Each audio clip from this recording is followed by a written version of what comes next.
Good evening, everyone, and welcome to this meeting of the Temple City Council for October 6, 2022. It is currently 5:03 PM, and please stand as Councilmember Judy Morales leads us in the invocation, but with the Pledge of Allegiance led by Landon Carnes, from Troop 117. Is Landon here? Very good. All right. Join me, please. Oh, gracious Father, we thank you for your amazing power and work in our lives every day. Thank you for your goodness and for your blessings over each one of us. Thank you for that you give us hope even through the toughest times. And we ask that you strengthen us for your purpose. Father, give us wisdom to make the best choices and decisions that will serve our community. We ask special blessings for those who are here today, our national leaders, our local leaders, our mayor, our city council, city staff, our firemen and policemen, first responders, and all those who stand by to save and protect our children and our community. Lord, we ask that you be with us and with the people in Florida and Georgia and other states who have had a tragedy by the hurricane recently. Please bless and guide them as they navigate through this difficult time. Help them to see your face and sustain them. Let them know your peace and your protection. Father, you came to us to set us free from the tyrant of sin, death. Yet there are tyrants among us today, like Putin, who leads his nations into rebellion. He seeks to conquer war and misery among the nations. Father, we ask that you shatter his weapons, knock him down off his pedestal, so that wars may not abound and so that world peace may flourish through your anointing spirit. Father, forgive us for when we don't thank you enough for who you are, for all that you do each day and all that you've given. Help us to set our eyes and our hearts on you afresh. Renew our spirits with peace and joy so that we can come closer to you. We love you, Father, and we need you this day and every day. We give you praise and thanks, for you alone are worthy. In Jesus' name we pray. Amen. Brandon, come on down.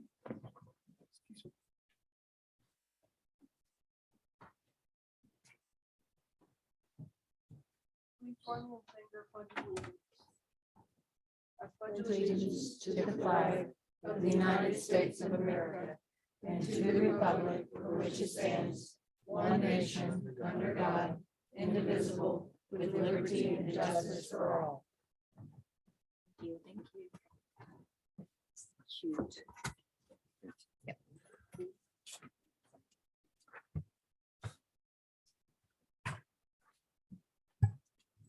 Thank you both very much. We now reach the time in our meeting for public comments. Anyone wishing to address the council on any matter may do so. We ask that you step to the podium and state your name and address for the record. There may be some folks that want to talk about item 8 out on Lightner. If you're here for that item and you signed up for public comments, which we're going to do right now, you can speak now, and you can also speak whenever we get to item 8, or you can just wait and speak on item 8. Does that make sense? So the first person that we have signed up to speak tonight is Sarah Miller.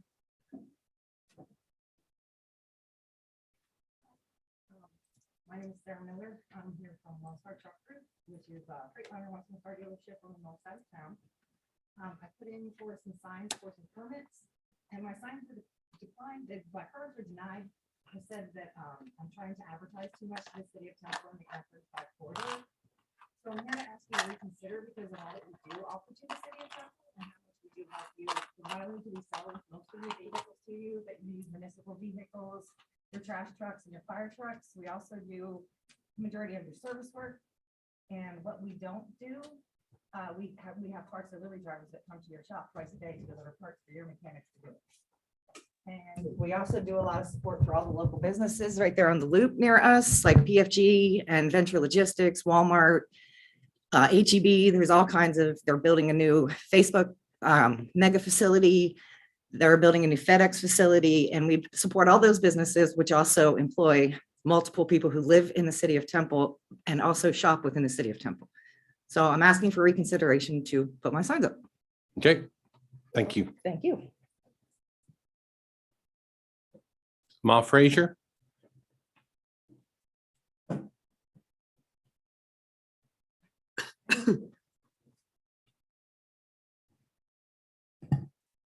Hi, I'm Margie Frazier, 2102, excuse me, 6629 FM 2086. I'm going to give you my old address in Odessa. I live in Temple, Texas.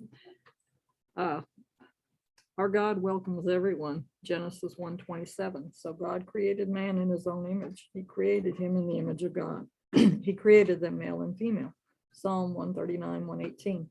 Oh God, O Lord, you have searched me and you know me. You know when I sit and when I rise. You perceive my thoughts from afar. You discern my going out and my lying down.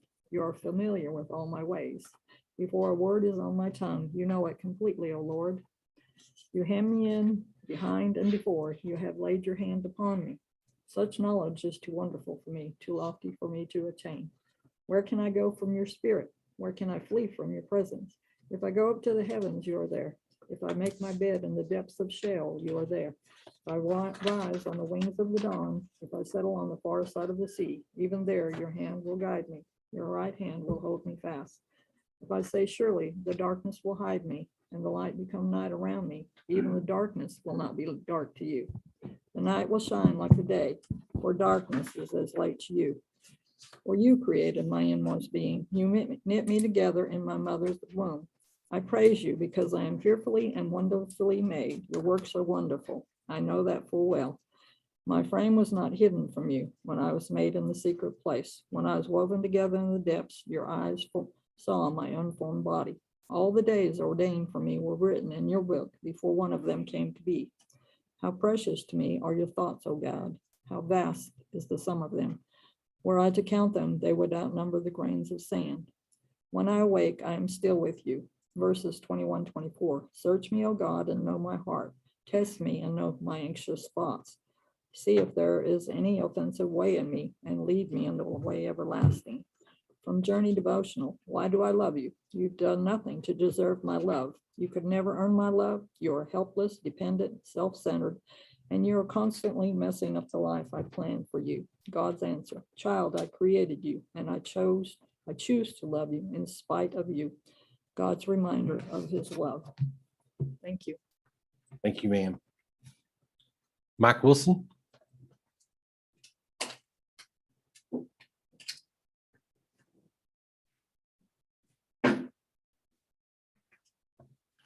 I'm Mike Wilson with WBW Development. I was here to speak on part 5. Oh shoot, it was miscellaneous item R. I was hoping y'all would pull this for discussion, but if not, I just would like to ask that the resolution language be followed with regard to the park improvements, the private park improvements be credited for the public park dedication fee. And also that the exhibits that were attached to the resolution also be followed. Which item is that? On the consent? Yeah, it's on the consent item under item 7R. We can pull that for discussion. Okay. Thank you, sir. Garrett Ford. Garrett Ford with WBW Development. Also, just here to just reemphasize what Mike said. As a developer, we're just asking from council a fair assessment on the amount of improvements that have been put already at our neighborhood of Lake Point Terrace, and just to go by the approved resolution that we had with council back in 2019. Thank you.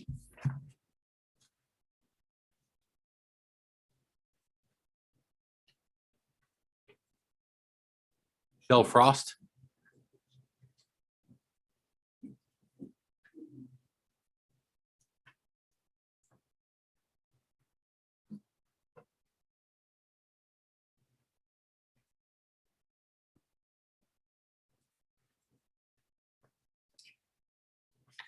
My name is Michelle Frost. I live at 8912 Vista Valley Drive, and I'm here regarding the regular agenda number 11, the development on the corner of West Adams and South Cedar. We just found out the other day, we've received no notification that there is a 180 unit planned apartment complex going in there. We've lived in the village of Sage Meadows since 2009. We're the original owners. We moved there for quiet because it's, a nice quiet suburban neighborhood with very good schools. Our son graduated in 2019 and the schools were already crowded by then. By the time he left Lake Bilton Middle School, it was already very crowded. Traffic on South Cedar is a mess if you're trying to drive during school drop-off and pickup hours. It's ridiculous. It's going to be terrible. The overcrowding of schools, they can't find substitute teachers there. And we're also, worried about our property values. Mortgage rates are going up and people are looking for good schools and nice quiet neighborhoods. That's exactly why we moved there in 2009. And plopping down a 180 unit apartment complex in the middle of a neighborhood with no other multifamily structures is going to create a lot of problems. Thank you very much. Thank you.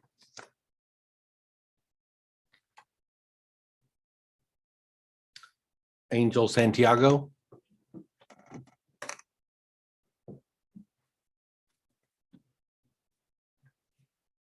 Angel Santiago, 316 Starview Street, also a resident of Sage Meadows. And to echo Ms. Frost, Cedar Road is about 2,000 feet, a really small tract of road. And what you have on Cedar, right off of West Adams, is one of the two entrances to the Sage Meadows neighborhood. Where this building is going to be built, it's about 10 acres of a 50-acre plot of land that used to be zoned as agricultural, 180 units to be constructed. That phase one of Sage Meadows, which is neighboring to village of Sage Meadows, is about the same size, about 50 acres, about 250 multifamily homes. You're talking 5, 4, there might be some 3 bedrooms, most of them are 5 and 4 bedrooms. So on Cedar, you have the entrance to Sage Meadows, you have Lake Belton Middle School. And it's not planned to service that school or the growth that school has had.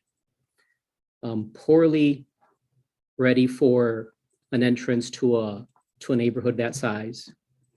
And on that same road, we're planning to make an entrance on the site of Cedar again, Cedar Road, for another 180 units.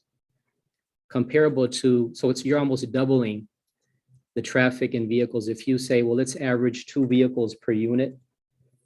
With 4 and 5 bedrooms at Sage Meadows, you're probably talking about 2 to 4 cars per home.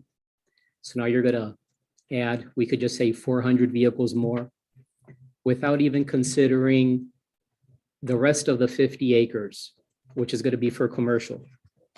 So the problems you have are traffic for the school, traffic to get into your neighborhood, and the dangerous, which has caused fatalities, is exiting Cedar to get on Adams. That's all. There's no traffic light. It's always a big wait. So it's almost quality of life where you're fighting with kids to get up, get dressed, eat, or are you gonna eat at school? Now let's get on Adams. Well, you know what? Let's budget 10 minutes to get on Adams. With this construction, let's budget 20 minutes to leave our neighborhood to get on Adams. It's a poor place. That's not the right place to locate this project. Thank you. Thank you. Mitzi Larkin.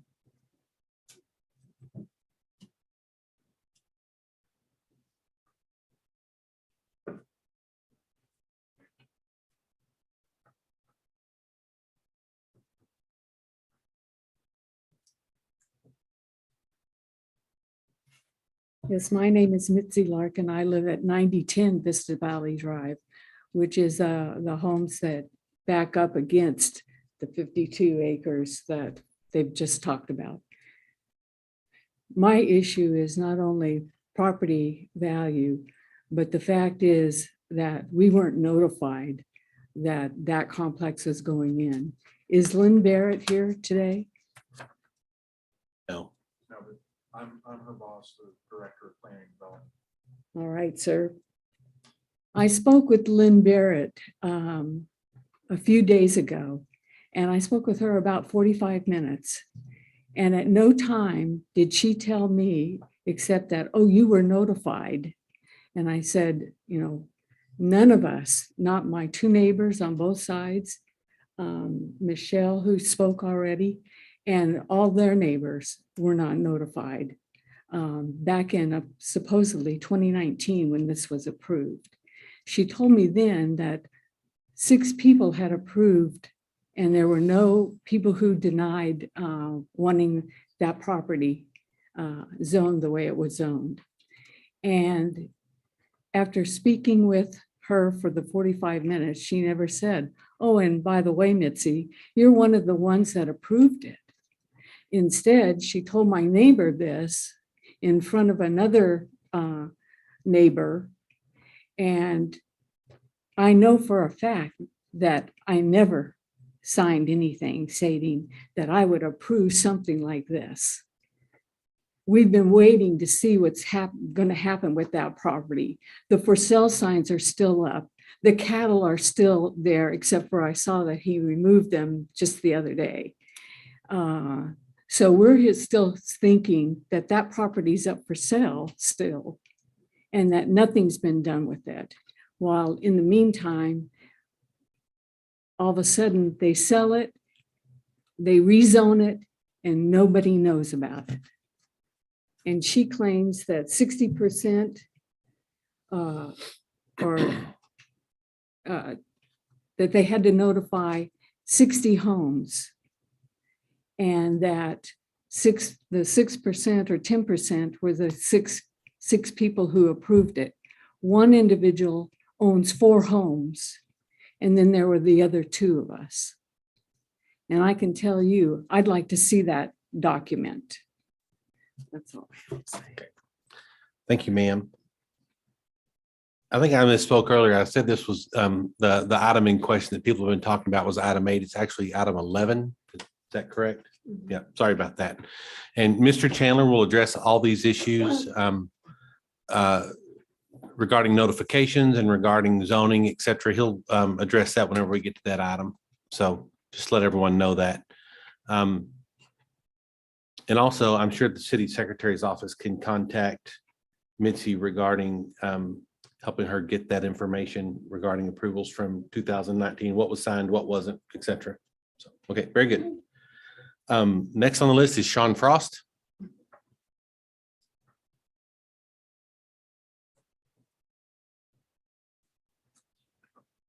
Good evening, everyone. I'm Sean Frost. I live at 8912 Vista Valley. My wife spoke previously.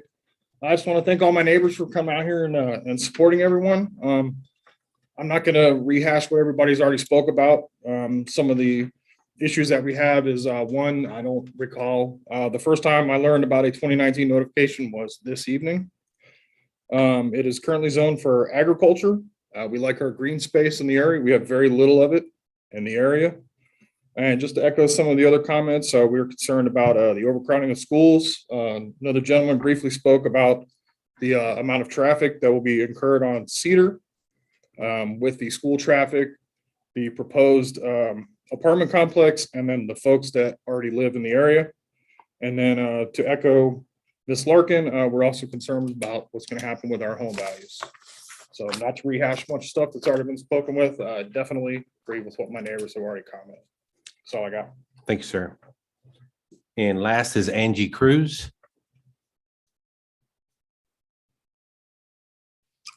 No Angie Cruz? All right, very good. Then I'll close the public comment section and move on to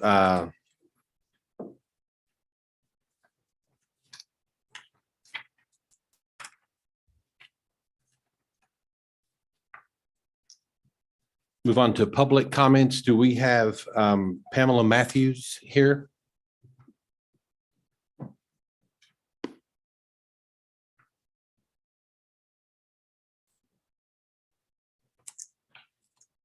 Just a brief introduction. I'm actually a physician, a psychiatrist at Scott and White. I've been here one time before. I have a lot of concerns about wellness in this city. And mainly is right now it's about protecting natural land. But now I'm kind of listening to a lot of other people who came here today, and a similar thing happened where we were really not notified of construction going up, and even kind of loss of a forested area that's changed to agricultural from an agricultural area. So one of the things I think we need to really kind of look at if we are trying to make our city a healthy city, we have to protect our natural land. I mean, those are our resources. And first of all, we are not the only ones that are important in here. You know, it's not, we kind of go through our lives like humans are the only thing around, right? We're not. And God doesn't see it that way either. He created all of us. And so with the natural land, if we look at it more from a human perspective too, if we kind of want to go there, we think, okay. Ms. Matthews, Yes. please address the council. Oh, I'm sorry. That's all right. So when we take away the trees, and I hear all the time, the killing of the trees, the crunching of the trees, we take away our natural resources, which help with flood mitigation. And I live near a creek. And all I see would likely be done with the increasing flood is to pour more into my creek, which would cause flooding, okay? It also creates temperature regulation to leave our natural lands and to be able to plan a city where we have wild land moving through the city. And then water conservation and quality. So with regard to also tree destruction, even when we preserve the trees, we forget the support that the trees need with the land underneath. And instead we either pull the trees out and put these smaller trees in, which will take a long time to grow, and we don't leave anything underneath, which is habitat. But it's also, again, works with the flood mitigation and cooling. Walk by a park, walk by a creek that's been left its natural stand, and you will get an air conditioning vent. If you haven't done that, please find a place to realize that that's what we're going to have is heating up. Whether you believe in climate change or not, just go ahead and look at what's happening to our environment. So one of the things that kind of struck me also several months ago was this sign that said templeland.net. So Temple Land is so pro, it is being taken in such volumes. We are so pro-development without considering the overall creation we're having in our city. And then, you know, think about Facebook coming in, water draw, electricity draw. And one thing that I'm having a lot of trouble with, wireless. And it's actually, if I don't find some help for it, it will basically kind of destroy me and make me have to leave someplace to this area.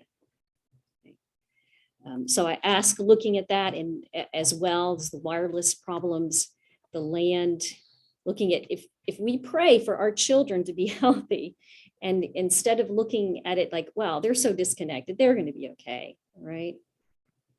Then we need to look deeper. We need to consider that things that we're being told is okay we need to look much deeper in that. We all have that responsibility, and particularly people in the spots that you guys are.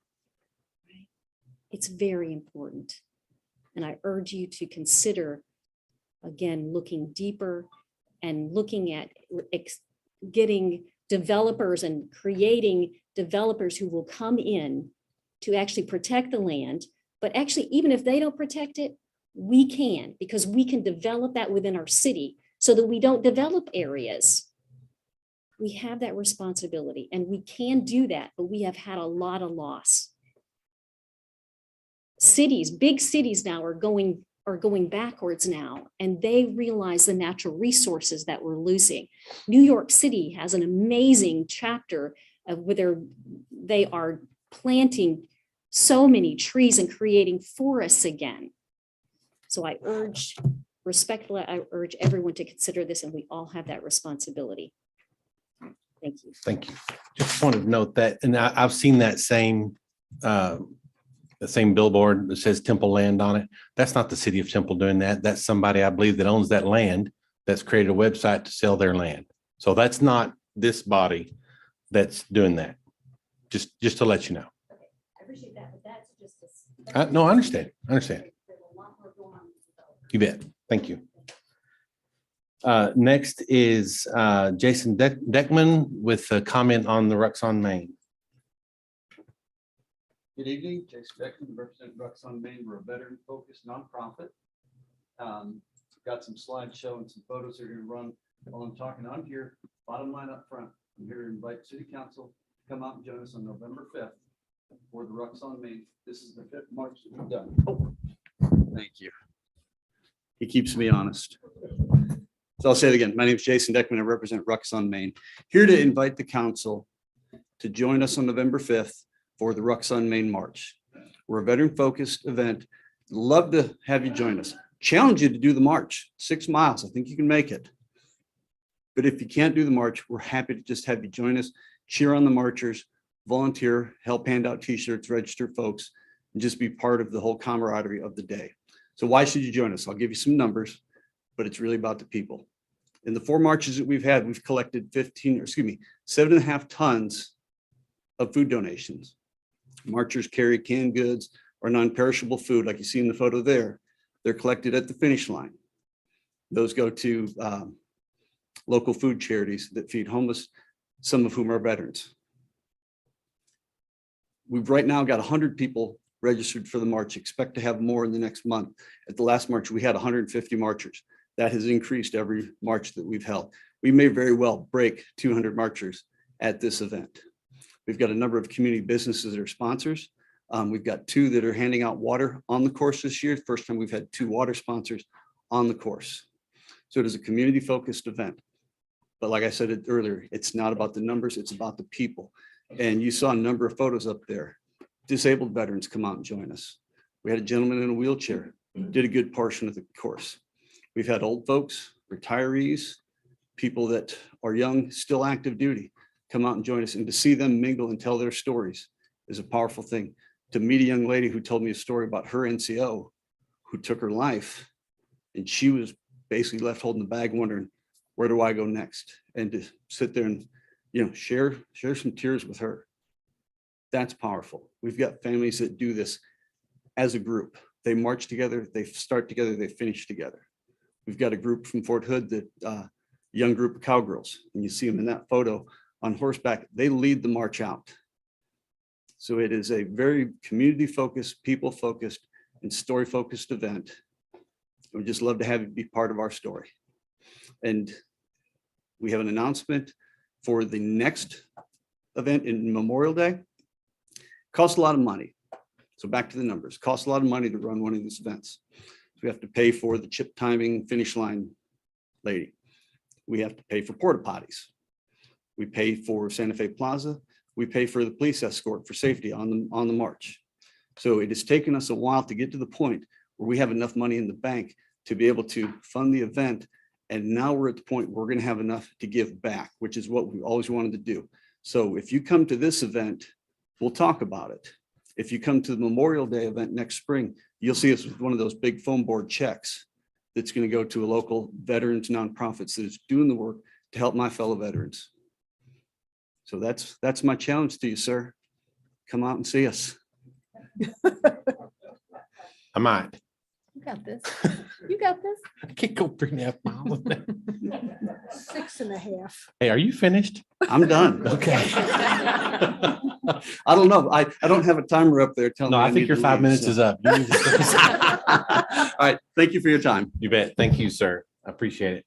All right, item 3 is a public hearing to conduct a public hearing to consider adopting a resolution of support for the Texas Housing Foundation, a regional housing authority in partnership with the Cesar Chavez Foundation to acquire, rehabilitate, and operate the affordable housing community known as Village at Meadowbend, located at 2787 South Martin Luther King Drive in Temple. Ms. Glover. Thank you, Mayor and Council. I'd like to introduce Ellen Moselick from the Cesar Chavez Foundation to present this item, and then she'll also entertain questions during the public hearing. Thank you. Hello, thank you for having us here. So I'll go quickly through the slides. I just want to make everyone aware that the Cesar Chavez Foundation is looking to rehab a property that we developed in 2003 and 2006. It was done in 2 phases. It's a beautiful sprawling property on South Martin Luther King Drive. It has 1, 2, and 3 bedroom units for a total of 237. And as I said, we developed it in 2003 and 2006. So even though the property has been meticulously maintained by us, it's showing signs of age. And so we want to be able to extend the economic life of this property and do some renovations. So we're looking to invest about $72,000 per unit, and the renovation will rehab the entire interior of all the units, plus also address some path of travel issues throughout the property.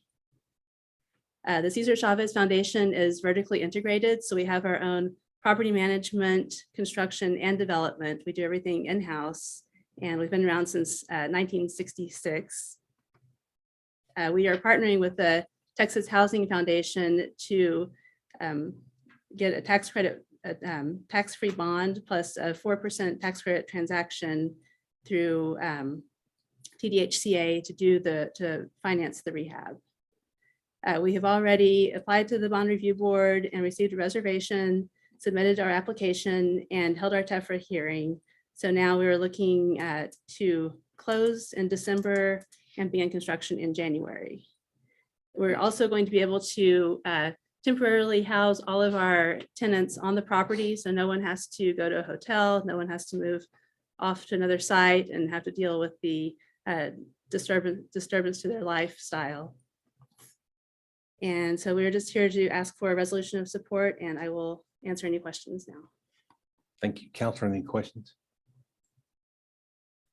We did talk about this in workshop. Thank you for your presentation earlier. One thing that we did talk about in workshop also is the fact that this would take this property off of the tax rolls and move it to nonprofit, non-taxable status.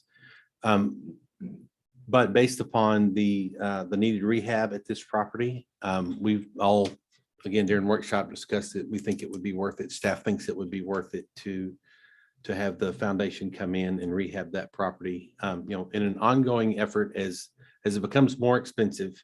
Rent, both rental units and homes, they become more expensive. It makes more sense to bring a project like this online. So we thank y'all for your efforts in seeking this out and being ready to move forward with the project. So council, if there are no questions, I'll open the public hearing. Anyone wishing to speak on this item may do so. We ask you step to the podium and state your name and address for the record, or raise your hand on the virtual platform.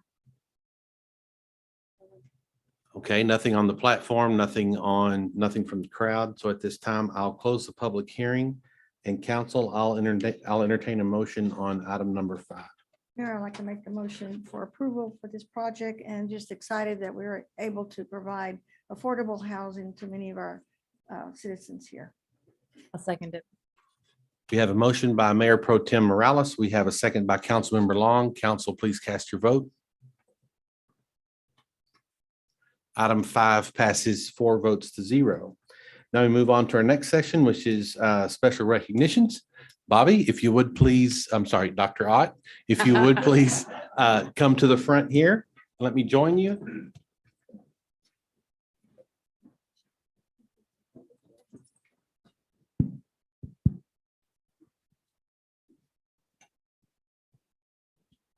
Board members, if you guys would like to come forward also, that'd be great, I think. Come on up. So for those of you that may not know, Dr. Ott has just recently been named Superintendent of the Year in all of the state of Texas. Is that right? That is correct. Was that based upon the classification of schools, or are you just the #1 guy all across the board? It's all schools. It's all school districts. So what an honor, right? There are so many school districts in the state of Texas, so many challenges that all those school districts face, and based upon those challenges and the success of overcoming those, Dr. Ott has been named Superintendent of the Year. So thank you for guiding our team. Board members, thank y'all for guiding our district. Thank y'all so much for everything that gets done. And you're just the face that goes with all the hard work. That's it. Right? Okay. So if I may, we've got a proclamation here from the city of Temple. Well, I have to read it first. Oh, yeah, why don't you? Okay, so the proclamation reads, whereas since 1984, the Superintendent of the Year Award Program has honored outstanding administrators for achievement and excellence in public school administration. And whereas these school leaders exhibit exemplary and visionary leadership toward improving student performance. Whereas they are chosen for their strong leadership skills, dedication to improving the quality of education in their districts, and commitment to public support and involvement in education. And whereas this year, the Texas Association of School Boards named Dr. Bobby Ott from Temple Independent School District as the 2022 Superintendent of the Year. Whereas over his 24-year career as an education leader, Dr. Ott has worked in military, rural, urban, suburban, and fast-growing districts, which include his previous positions of assistant and deputy superintendent within the school districts of Temple, Coppers Cove, and Killeen. Dr. Ott also served as an education leader for both the Texas Education Agency and the University of Texas at Austin. Whereas during Dr. Ott's tenure as Temple ISD superintendent, the district has seen progress in closing student achievement gaps. And in May, he was also successful in leading the passage of a $164.8 million bond program in Temple ISD, the largest ever in the district. Now, therefore, I, Timothy A. Davis, Mayor of the City of Temple, Texas, do hereby recognize Dr. Bobby Ott as the 2022 Superintendent of the Year in the City of Temple, Texas. And I encourage everyone to commend Dr. Ott for the way he sees education as a way to transform lives. In testimony whereof, I witness my hand in the seal of the City of Temple, Texas on this 6th day of October, 2022. Congratulations. Thank you for everything you're doing for us. You bet. Say some words.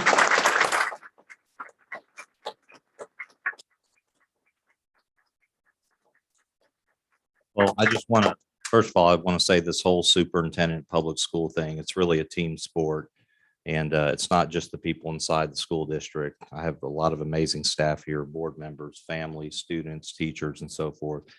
But it's the partnerships that lift us up. And through this whole entire interview process, I actually shared this with Bryn prior to the meeting. I really think one of the separators for Temple through this process was when I was highlighting the partnerships. And I can't think of a better partnership than that of the City of Temple. And so we are very grateful and appreciative, and thank you so much. Thank you. Can let everybody introduce themselves, please? I have some staff back there that are trying to hide that. Right. You can come up here if you would like. Oh, Yes. Actually, Yes, yes, the yes, mayor will yes, wrap- yes. Come on. Please, yeah, We please get a come up. picture. Yes, you really have to. All of them. We just appreciate the City of Temple recognizing Dr. Ott and the Temple ISD district. We do have a strong partnership, and I think it will get stronger over the years. thank y'all so much for everything we do together, working.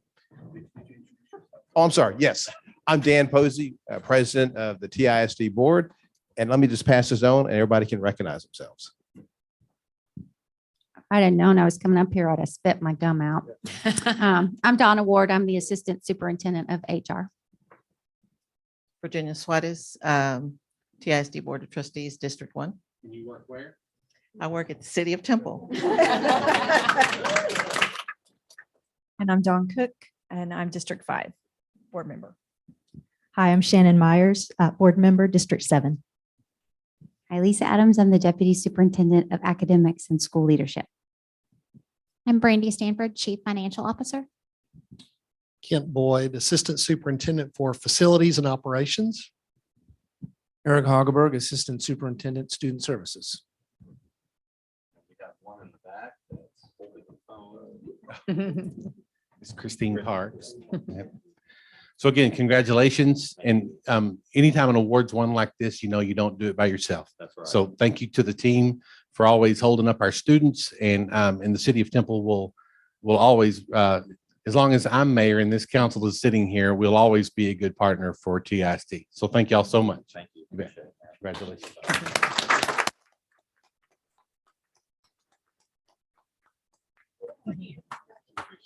Blue fingernail polish, blue outfits. That's right, all for you, all for you.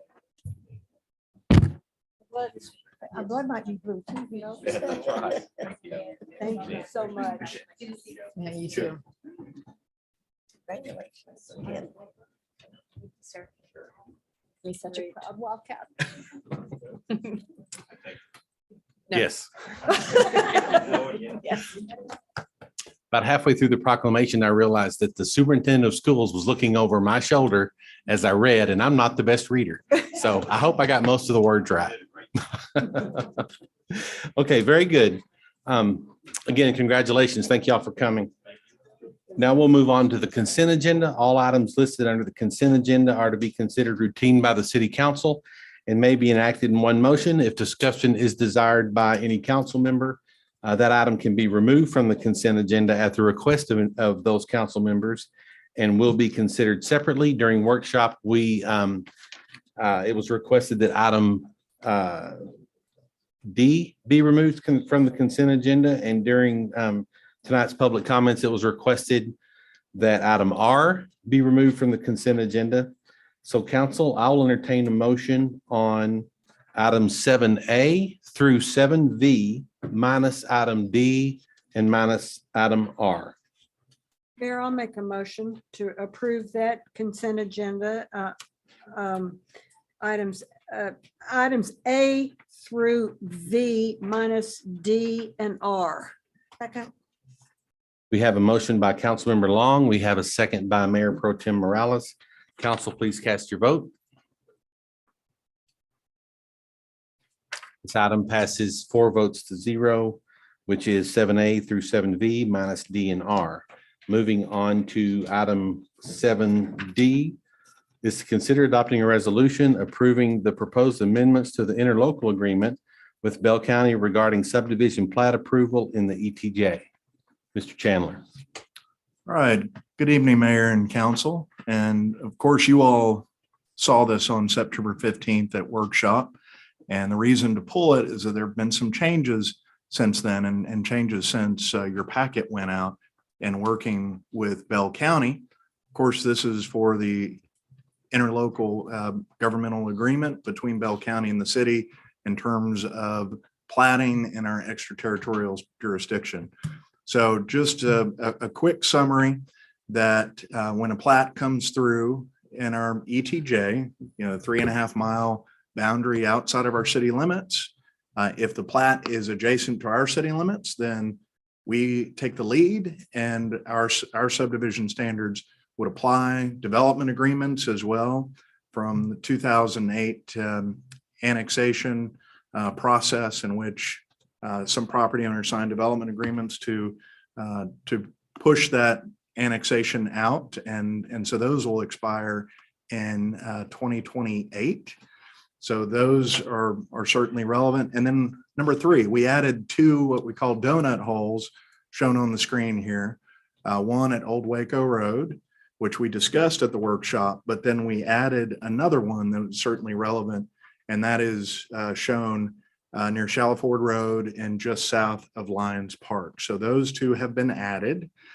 And so essentially, what would be required is that both jurisdictions would still provide the plat. If it's received by us, we would send it to Bell County and vice versa.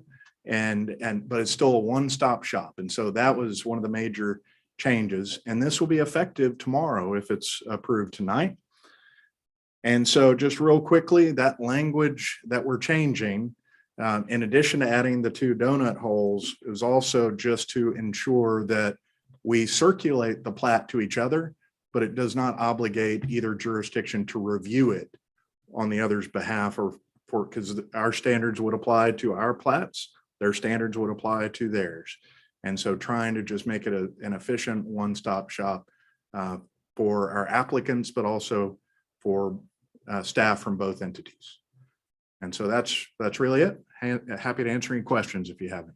So property in the ETJ would be reviewed by the county and the county standards would be applied.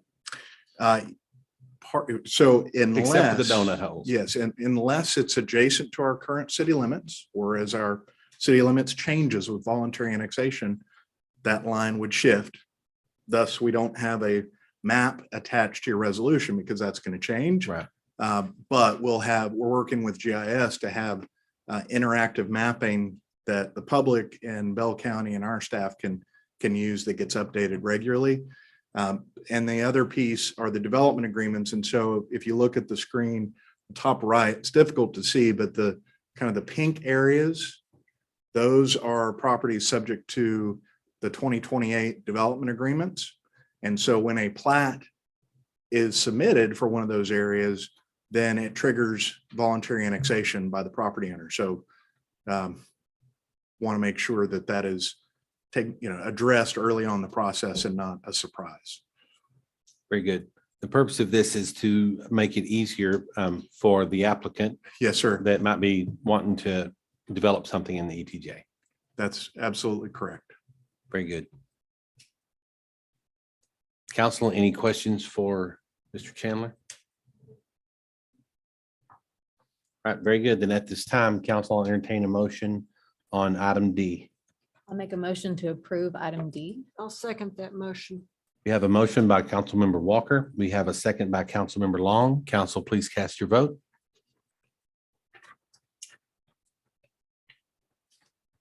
That item passes 4 votes to 0.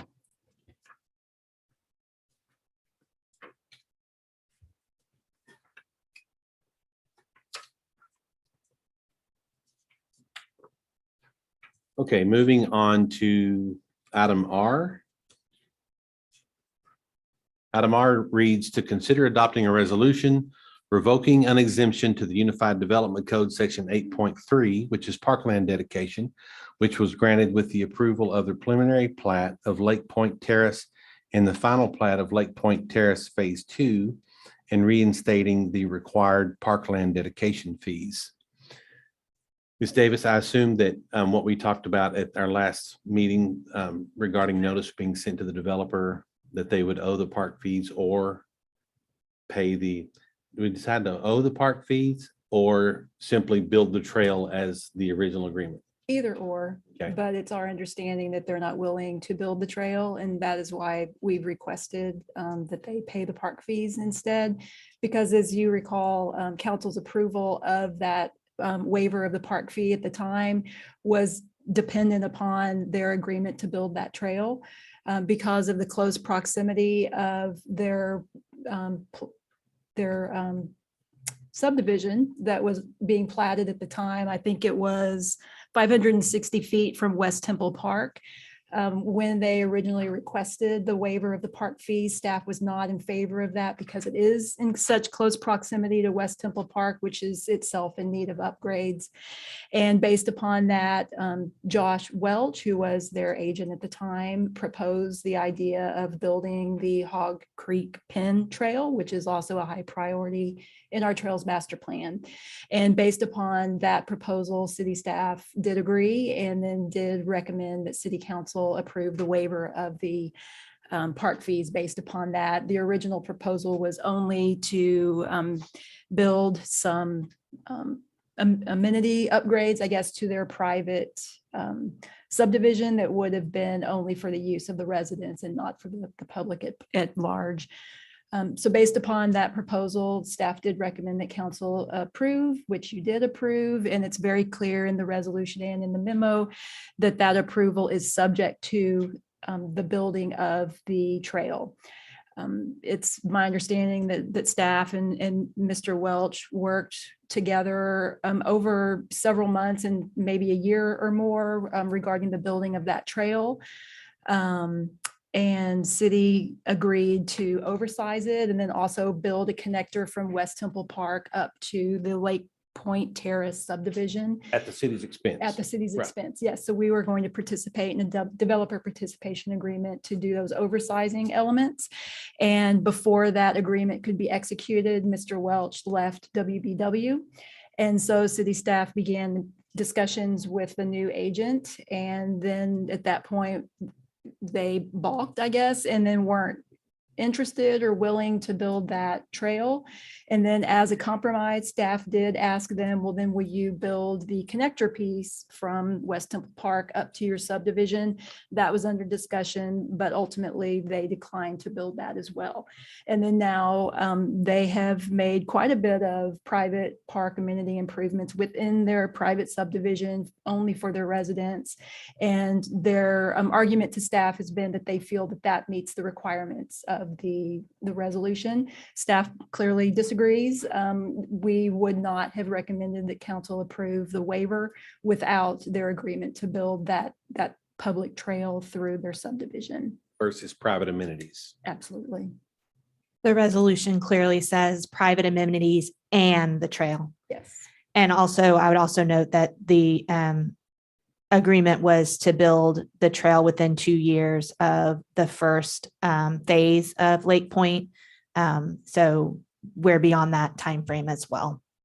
Right. And in the discussions with staff, they ultimately proposed paying $50,000 in park fees. The original amount owed was $143,000 because they're saying when they gave the entire list of improvements, again, the majority of which were private amenities, the value of the trail at the time was only $50,000. So they're also contending that that's the only amount that they would owe at this point.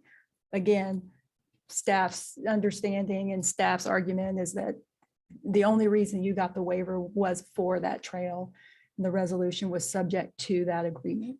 And had it been built within the 2-year time frame, it wouldn't have been the current cost. It would have been closer to $50,000. Absolutely, yes. I think it's also important to point out that I believe that the city's been a good partner on this in that at the time that the original agreement was made, the trail was going to be 6 feet wide. And during that time, council adopted a policy that trails be 10 feet wide. And to have this trail conform, the city was willing to pay 40% of the cost, right? Which would have been going from 6 feet to 10 feet. So, and everything is signed. All these agreements are signed, and this is just a matter of the developer wanting to back out of a signed agreement. The agreement never was signed. Right before execution is when Mr. Welch left. And then I think when the new agents came on, that's when the change of opinion. The agreement to oversize, just for clarity, wasn't signed. The agreement to build the trail was part of the requested exception, so that was finalized. Okay. It is what they submitted with their plat. Okay. So just Not a signed agreement per se, but it is what they submitted and what was submitted to council along with the waiver request. Okay. So gentlemen, is there any reason that has not been stated up here that maybe council's not aware of that that can justify not fulfilling WBW not fulfilling their end of the agreement?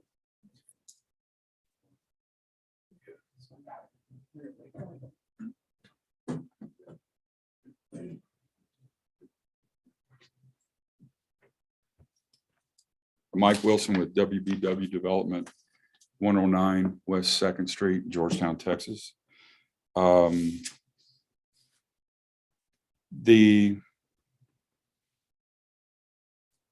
confusion lies in the resolution that was originally passed, because the resolution that originally passed said to allow a private park with an amenity center, pool, splash pad, playground, and open space, as well as a trail system on property in excess of 10 acres to be privately owned and maintained by the homeowners association. I mean, that's language that's in the resolution. Also, it states in there, this is the resolution that was signed and agreed to, that the developer's engineer's estimate total for the amenity improvements cost to be approximately $645,000, which exceeds the required park fees of $143,000. Of that $645,000 was the $50,000 for the trails. And we agree, to pay the $50,000 for the trails. But clearly within 2 years. Within 2 years. Yeah. And also clearly in the resolution, it says to allow a private park in lieu of public parkland dedication and subject to the attached park trail plan and proposed park improvements estimates. So, a clear reading of the resolution, we put in $1.4 million worth of private park improvements. We also allocated about $100,000 in additional expenses that benefited the city of Temple. We donated land as a public park. But that was outside of an agreement. The city didn't ask for that land and to take that land on in lieu of any No, sort it was included in the plat. It was dedicated to the city of Temple as public park. In lieu of? Not in lieu of. But this provision that staff advised the city could not support the exception based on a private park, given the very close proximity of this development to West Temple Park. The development we did just north of this, Lake Point, not Lake Point Terrace, but Lake Point, that installed strictly private park improvements in lieu of fee waivers. So I don't understand this city's policy. It's not written anywhere. It just now has come up in this, the discussions with staff and then the staff backup, but it's not part of the original resolution, nor any of the backup of the original resolution. So we just asked that, we're allowed to pay the $50,000 as originally, spoken for in the resolution. And that's it. What about the 2 years? The 2-year deadline that was missed? I can't really address. I don't know the COVID situation with everything shut down had caused it. I started in April. Garrett was involved in the discussions when I came on board, but I can't explain the 2-year timeline. So the 2-year timeline, when did the clock start ticking, so to speak, on the 2 years? Was that upon the beginning of phase 1? It would have been the plat approval of phase 1. Which was when? I don't have it in front of me. Okay. Ms. Davis, do you have anything to add? It's just a couple of things. I did not mention the extra lot that Mr. Wilson just discussed, but if you'll recall, it's on the very bottom, I guess, southwest corner, and it's landlocked and without any access to that lot without the trail being there. We did agree to take it on with the understanding that it would abut the trail and then could be usable off of the trail, but without the trail, it's really of no benefit to the city. It's more of a detriment. We can't really get to it to maintain it very well. And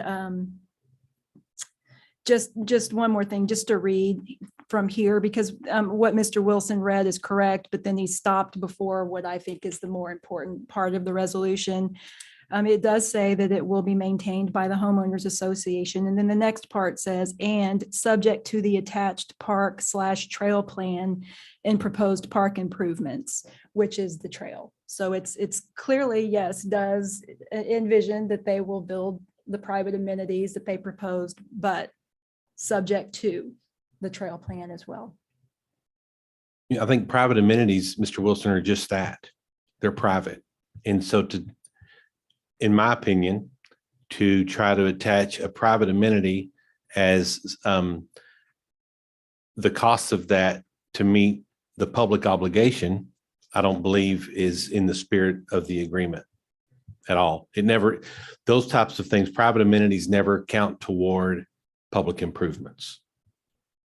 Because someone can't just pull in there that's not part of a person of the public, so to speak, who's not an HOA member, I'm assuming cannot just walk up and go to the pool. I believe your assumption is correct. And that makes it a private amenity. Okay, again, I revert back to Lake Point, just north of this, had nothing but private amenities installed in lieu of public parkland dedication fees. So it is a city policy of doing that. Mayor, if I may just point out that I think Ms. Davis was providing some of the background information that staff considered, but ultimately what matters is what you approved. Sure. Which was that you waived the park fees for the in exchange for the private amenities and the trail. So I don't want that point of kind of the backstory or what may have gone into what brought us to staff's recommendation to cloud the fact that on paper, what you approved was waiving the park fees in this instance for the private amenities as well as the trail. Understood. Anything else? No. Do you have anything, Garrett? Nothing further. Okay.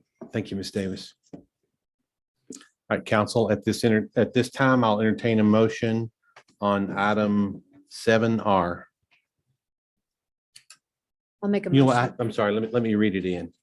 7R is to consider adopting a resolution revoking an exception to the Unified Development Code, section 8.3, which is parkland dedication, which was granted with the approval of the preliminary plat of Lake Point Terrace and the final plat of Lake Point Terrace Phase 1, and reinstating the required parkland dedication fees. I'm not sure that I read that in the first time, but just in case. Yeah. Okay. So council, I'll entertain a motion on item 7R. Second. We have a motion by Councilmember Walker. We have a second by Mayor Pro Tem Morales. Council, please cast your vote. Item 7R passes 4 votes to 0. Moving on now to the regular agenda is the first reading in a public hearing to consider adopting an ordinance authorizing a rezoning request from agriculture to planned development, single family dwelling 3 with 10% planned development general retail and 25% planned development multifamily dwelling 2 on 75.248 plus or minus acres with the site development plan addressed as 1722 Lightner Lane in the city of Temple, Bell County, Texas.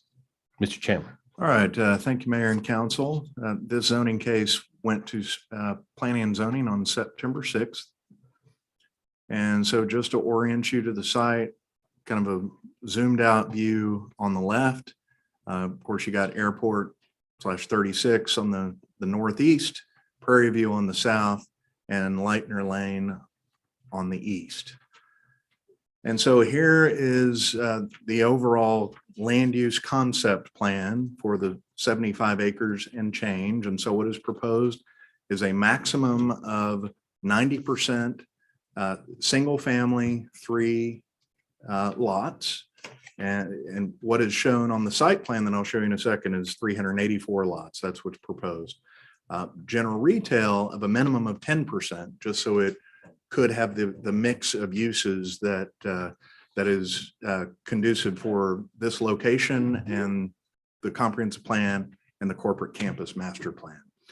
And then an optional multifamily 2 with a maximum of 25% that would come out of the single family 3.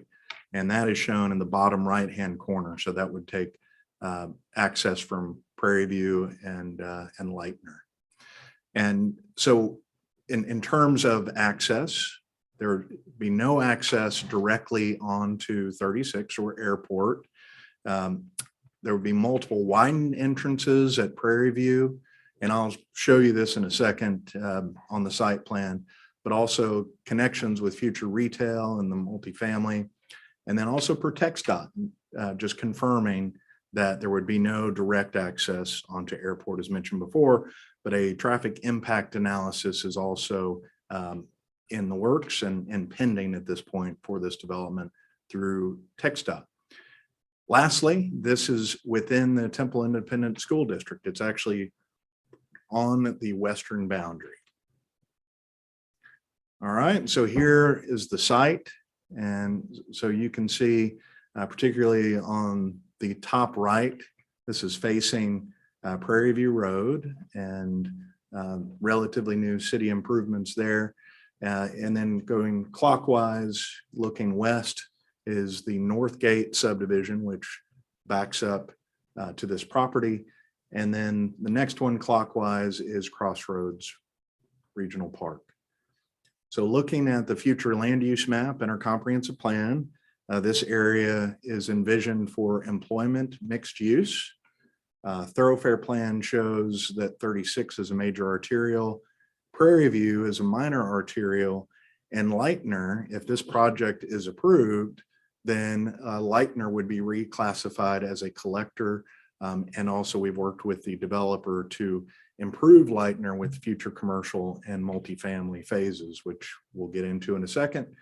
I mentioned the corporate campus master plan. And so you can see this is the land use plan from that document, the star indicating this particular site, which shows single family 3, but also the proposed retail along Airport. We thought that that is more consistent with our comprehensive plan and also better to not have residential backing up to 60-mile-per-hour highway.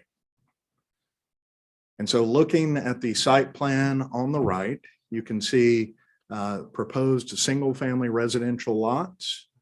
And bottom right is where the multifamily would go. And once again, they're just asking for the flexibility in order to address future market.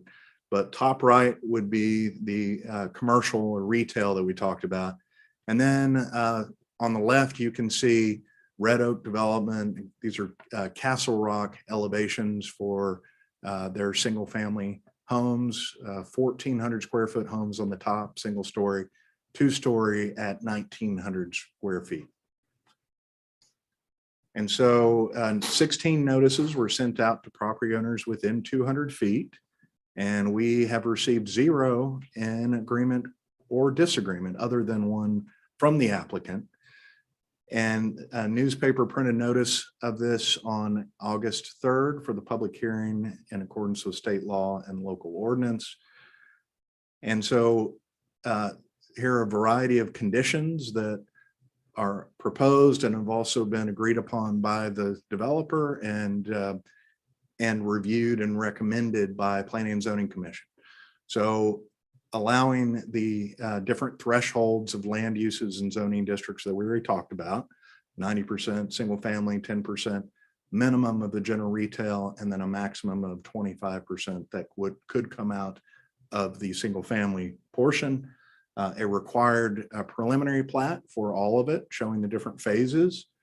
Single-family standards that include widened entrances along Prairie View Road per the subdivision entrance standards, decorative masonry or precast concrete wall along Prairie View Road, along those kind of the back of those single-family properties. And then a minimum of one qualifying tree in each single-family front yard. General retail standards related to screening and buffering with fencing and landscaping. And I'm not going to read all of that, but a general retail also requiring for restaurants a minimum of 150 square feet of outdoor seating, and then prohibiting drive-throughs for that general retail. And then just to draw your attention to some key multifamily 2 standards, that the multifamily site plan would have a separate administrative process to go through that and review by staff, all relevant staff, prior to submittal for permit. And then that apartment windows or balconies on the second story would not look directly into single-family backyards. So we would address that with the developer prior to permitting. Number 6, Lightner Lane would be upgraded to a neighborhood collector with 6-foot sidewalk along the west side. And this would be at the expense of the developer and tied to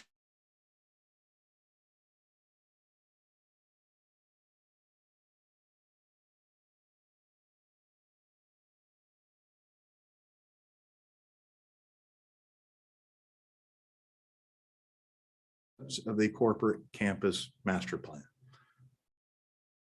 And so staff recommends approval, subject to those conditions.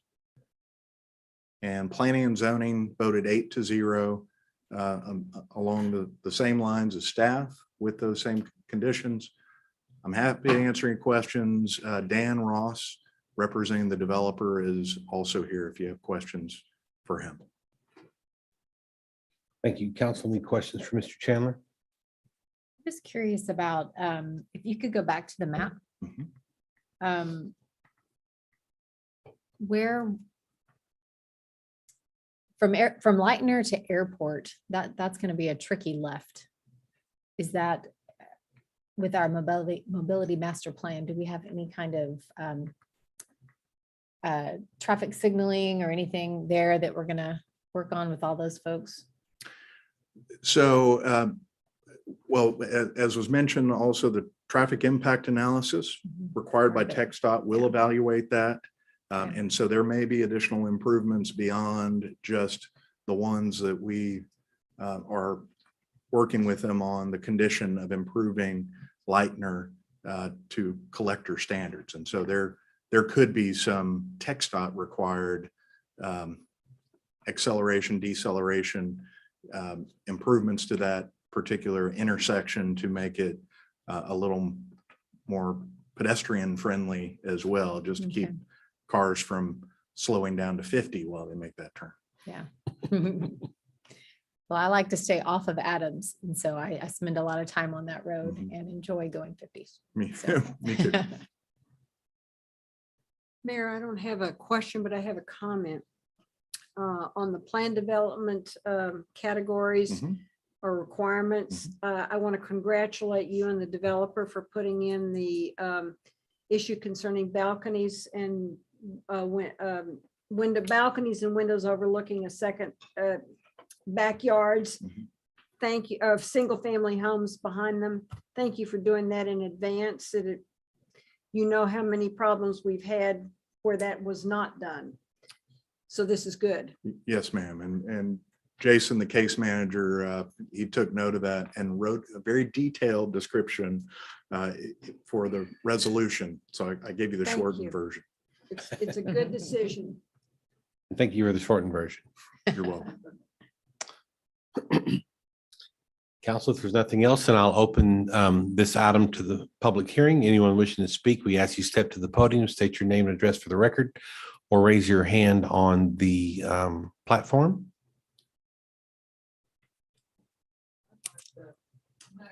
Nothing on the platform? Step up. You step up and state your name and address, please.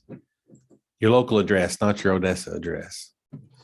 My local address. Okay, Margie Frazier, 6629 FM 2086, Temple, Texas, 76501. My questions are, where are the parks in all these pictures? I mean, my daughter's favorite place was Lubbock, Texas, because they had eco-friendly a lot of stuff. You go and you'll have homes, but then you've got water bodies that have been preserved, trees that have been preserved, and you got lots and lots of housing going up. You got roads that don't really seem to, I mean, I know where we live, the road is so narrow, you better hope there's nothing coming like a big farm machinery thing coming down the road, or double wide being hauled, or any of that kind of stuff. So I just wonder, why are there not some kind of little parks? Or you I think talked if we about go that back one to the trail map, where they're not going to build the trail. You know, I don't see that in the pictures. Where are they in the pictures? Is there no park planning or anything? Or are they just way out away from all of that, or what? The site plan. There you go. Thank you. Yeah, show me where all Yes, that is. Very good question, Ms. Frazier. And so there are some linear parks shown in here that probably should be green, but where you see I don't here see for, nothing here but for houses. example, Mhm. would include trails. So there would be some park space, and I'm looking to you, Dan, just to, in case I misspeak. But there will be some trails and linear parks within the neighborhood, but ultimately about providing connectivity, safe pedestrian and bicycle connectivity to Crossroads Park, which is literally right across the street. So there will be some parks and trails that are part of this development. And presumably this is one of the reasons why they were interested in that property, is because of the fantastic Got a lot park of- system and Crossroads Park right across the way that is an amenity that people can walk and bike to.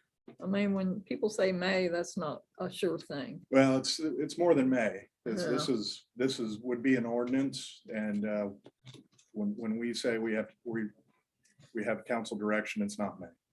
It's you will. Okay, well, I'm just putting that out because I think that more than anything that I noticed, a lot of developments that I've gone around, the only places I see that there's ag areas around home developments. Next thing you know, the city and places are buying up those places and building more houses without any real parks, without any real places for kids to be taken and families to picnic and do some nice things. And I'm assuming there might be bodies of water in the middle of some of this stuff, and then you ruin those. I have no clue. I've not seen the acreage. I just know that people do have some beautiful properties, and they do have water bodies. I know that for a fact because we had a water body break across the highway from where we were when we had all that rain the first year, and we got a flood. Yes, ma'am. thank you, ma'am. Anyone else? Very good. And at this time, I'll close the public hearing, and council will entertain a motion on item 8. I'll make a motion for approval with the conditions. Have a motion? Second. Have a motion by Mayor Pro Tem Morales. We have a second by Councilmember Walker. Council, please cast your vote.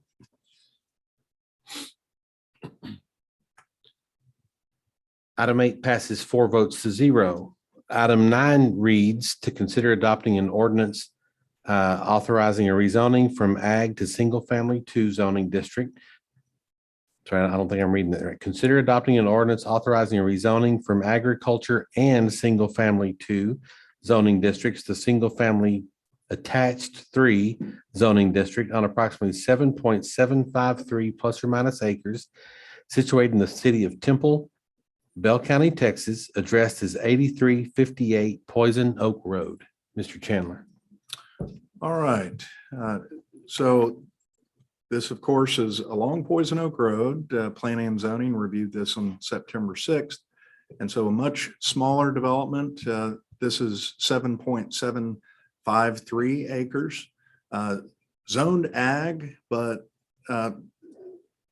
sandwich really between the Charter Oak Elementary School and BISD and our own park space, Southwest, future Southwest Park. But And then also south of the Carriage House Trails subdivision. So a plat would be required in the future for development. And so the applicant intends to develop approximately 50 single-story attached single-family units. So they would each be on their own lot. And so you look at the zoning map, you can see part of it zoned ag and then part single-family 2. And once again, that is public park space to the east. And so the future development plan also does show residential and neighborhood services, of which single family attached, per the comprehensive plan, is appropriate at this location. It also identifies future parks and open space, but that is not part of the city proposal to expand the park. Parks and Recreation have reviewed this and are and have no objection to the request. So thoroughfare plan and trails, Poison Oak is really a future minor arterial as we undertake a capital improvement program project. For this would be phase 1 and is proposed to be completed in 2024. Phase 2 to the east, connecting to Old Waco Road and the future outer loop, is proposed to be finished in 2025. But also a trail shown along Poison Oak that would be implemented by our city project. And so looking at the site, there's a current house which is owned by the developer and his residents. And so looking to the west, you can see the Charter Oak Elementary, the south undeveloped property, and then Carriage House Trails subdivision to the north. So 20 notices were sent out to property owners within 200 feet. None were returned in agreement, and 1 in disagreement from a neighbor at Carriage House Trails that you can see there. And so staff is recommending approval of the rezoning to single family attached 3, and Planning and Zoning Commission voted 7-0 per staff recommendation to approve it as well. Happy to answer any questions, and Mr. Pilkington is here in case you have any questions for the property owner. Okay, thank you. Council, any questions for Mr. Chandler? There being none, I'll open the public hearing. Ask that you please step to the podium, state your name and address for the record, or raise your hand on the virtual platform. Anyone from the audience? Okay, there being no one wishing to speak, I'll close the public hearing. And council entertain a motion on item number 9. Mayor, I'll make a motion to approve item number 9 as presented by Mr. Chandler. Second. We have a motion by Councilmember Long. We have a second by Councilmember Walker. Council, please cast your vote. Item 9 passes 4 votes to 0. Item 10 is a public hearing to consider adopting an ordinance authorizing a rezoning request from agriculture to planned development single-family dwelling 2 to allow for 45-foot wide lots on single-family 2 area with 10% multifamily dwelling 2 and 10% single-family attached dwelling 3 on 56.948 plus or minus acres, addressed as 7219 Brewster Road in the city of Temple, Bell County, Texas. Mr. Chandler. All right.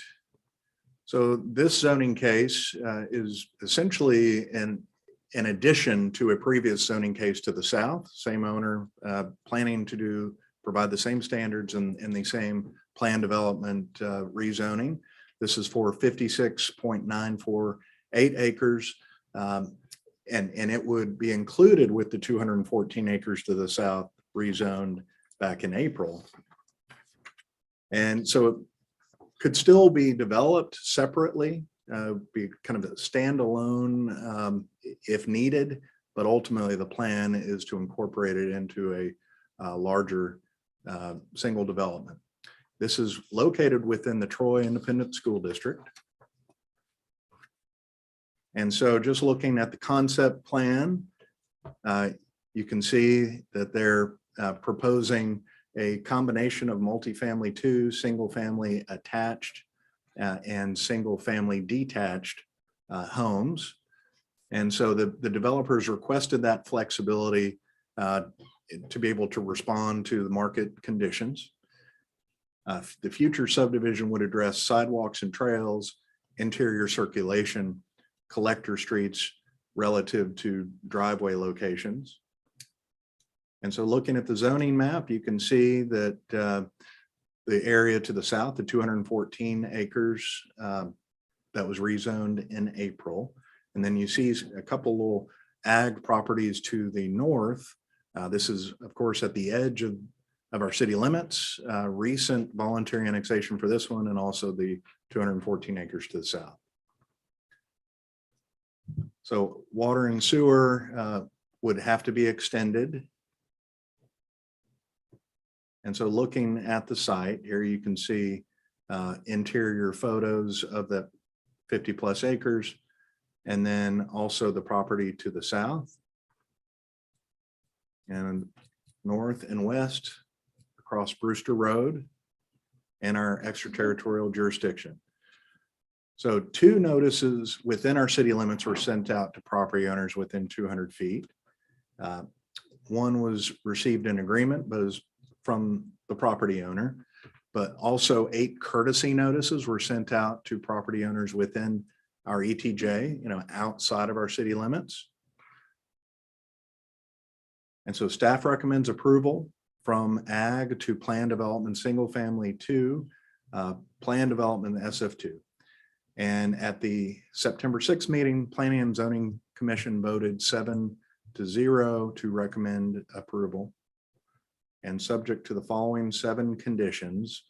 I won't go through all of that. These are the same conditions that are in your packet that essentially you all took action on back in April for the 214 acres to the south, but just highlighting the breakdown of single family 2 up to 100% could be single family, a maximum of 10% of multifamily 2, and a maximum of 10% of single family attached. And that's all I have. Happy to answer any questions. Thank you. Council, any questions? Question. At some point in the slides, you showed that water and sewer are not available. That they'll come. That will be addressed at a future time. Yes, ma'am. With the developer and coming through the 214 acres to Okay. the south. As that part is developed. Yes, ma'am. Okay. And I noticed that the lots are 45 feet wide. How big are the houses gonna be? I don't know the answer to that question. Just okay. I don't know if the developer or a representative is on the virtual platform. What's the name? Either BJ's here somewhere. There he is. Sorry, BJ. I should have known you'd be here.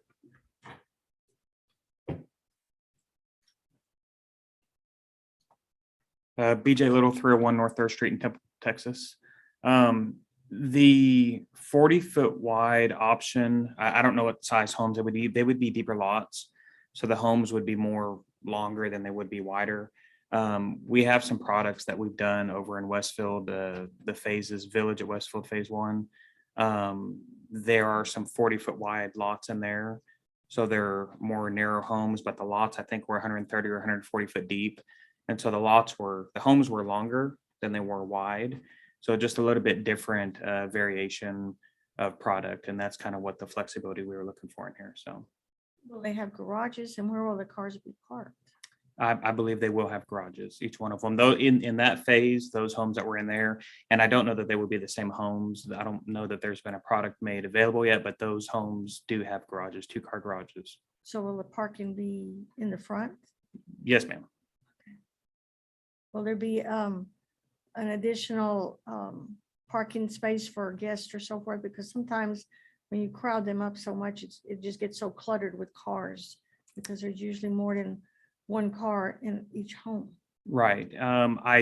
Whenever we go through and do the preliminary plat, we'll consider all those things and look at the distance. Thank you, Mr. Little. Yes, sir. Thank you. Council, anything else? Item 10 is subject to a public hearing. We ask you step to the podium, state your name and address for the record, or lift your hand on the virtual platform. No one virtually, anyone from the audience? Okay, there being none from the audience, I'll close the public hearing on item 10 and council entertain a motion. Motion to approve. Second. We have a motion by Councilmember Walker. We have a second by Councilmember Long. Council, please cast your vote. Item 10 passes 4 votes to 0. Item 11 is a public hearing. First reading in a public hearing to consider adopting an ordinance in accordance with ordinance number 2019-4959, providing for public development and site plan approval for a multifamily development on 9.915 acres located at the southeast corner of the property address is 8901 West Adams Avenue in the city of Temple, Bell County, Texas, appraisal district parcel ID 69482. Mr. Chandler. Okay, thank you, Mayor and Council. And so here's the vicinity map on the left. We talked about this some during workshop and heard from some of the concerned neighbors already. This is the case. It's at South Cedar Road and West Adams. And it is the site plan associated with a 2019 approved zoning ordinance, plan development. And so on the right, you can see the aerial and you can see the 56 or 54 total acres, I should say, very wooded along Hogpen Creek. And you can see this is to the east of the creek area and the thick forest. Sage Meadows neighborhood is to the east and also to the south. As I mentioned, this is tied to the 2019 zoning ordinance that allowed the specified multifamily on up to 15 acres. So they're proposing less than 10 for this development. Would also include conditions related to signage with masonry bases, improved trail along the drainage area, also 20-foot wide screen and buffer along the south, adjacent to the single family, and then sidewalk along Cedar Road. And so this is the site plan to the right. And this is also a low-income housing tax credit project. The developers are here, could answer any questions about that. But that would allow 50% of the units to have to be restricted to families with earnings below the area median income. The other 50 would be market rate. It's 180 units shown on the site plan with 7 residential buildings, 3 stories in height, and a breakdown of 72 1-bedroom, 92 bedroom, and 18 3-bedroom. It would include amenities such as a community center, grill house, dog park, family pavilion, playground, picnic area, pool, sidewalks, electric vehicle charging stations. And they're showing 342 parking spaces, which exceeds our requirement for multifamily. Perimeter fencing mix of cedar and metal picket, an on-site detention pond that you can see in the bottom left-hand corner there. And then 2 entrances along Cedar Road, one on the private street shown on the north and another access point you can see to the south. Also internal sidewalks and trails, which we'll show you in a second, or how about we just show you now? So this is actually a concept plan that had been put together by the developer for the entire site a few years ago. And so just keep in mind, this is more for illustration purposes. But in the bottom right-hand corner, that is the 9.95 acres for the multifamily. You can see blue would be a sidewalk that they would be required to construct that would connect to a private road that they would be responsible for building. Also a trail per the original plan development shown in yellow that ultimately we would hope could connect to the HOA trail. We'll show you in a second. Sage Meadows has a nice decomposed granite trail, but it does not extend all the way to the property line. Either way, we would work with the developers to extend theirs all the way to the property line and perhaps work with the HOA to connect to theirs, which could provide pedestrian connectivity for the residents in Sage Meadow for future retail. Either way, sidewalks along Cedar, but also West Adams, 6-foot sidewalk would be required there. And then also segment C that they're showing would be a natural trail, not could be gravel, not concrete, that is proposed to be part of the 20-foot landscape buffer. So pervious, so it could still be, considered kind of a type of landscaping, but providing important connectivity from Cedar to the trail system that they would have to build. In looking at the comprehensive plan, it shows this area as residential and neighborhood service, in which also with a mixed use activity center, which you see, we've talked about that at the mall and other key locations, this new area that had come out of our comprehensive plan because of the key location at 317 and FM 2305, excuse me. This was identified as a proposed mixed use activity center in which multifamily is a key use within that and would provide a transition from a single family to future retail. The thoroughfare plan shows South Cedar is not actually on the thoroughfare plan as a collector, but it's built to collector standards. 3 lanes, wide right of way, 60 feet with the current sidewalk on one side. And in future sidewalks, we talked about the proposed Greenway Trail along the west side, and that the original plan development does require the trails and sidewalks that we talked about, a few of them, and then some additional ones as part of this phase that you can also see in the site plan. It's kind of a good overview of where sidewalks and trails will be located and even with the widths.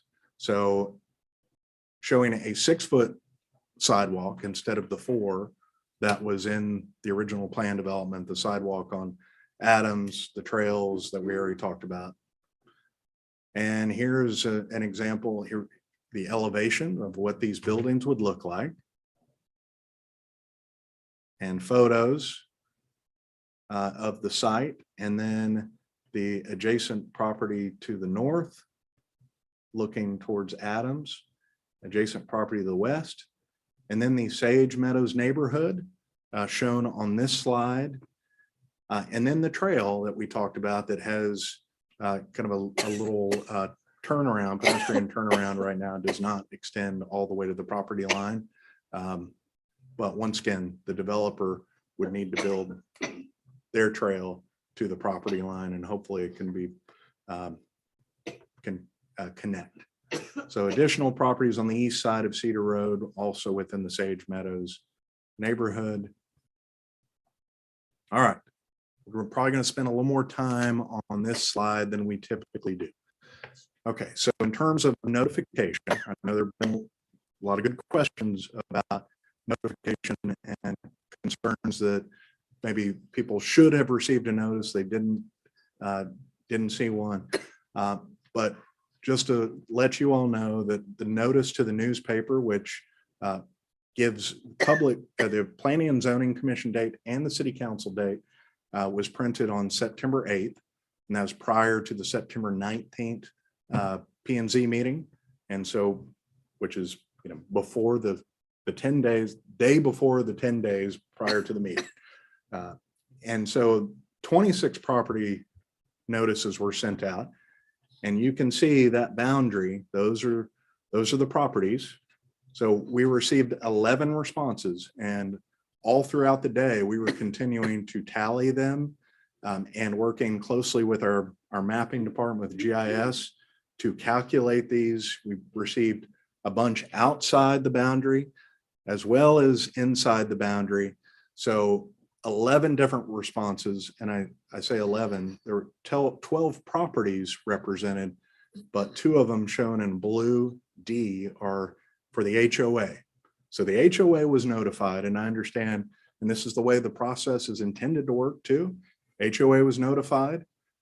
They notify other property owners beyond our notice area so that they can have a say. I don't know when the HOA contacted those property owners, but I do know that our notices went out by the 8th, which is when they would be required to be sent out.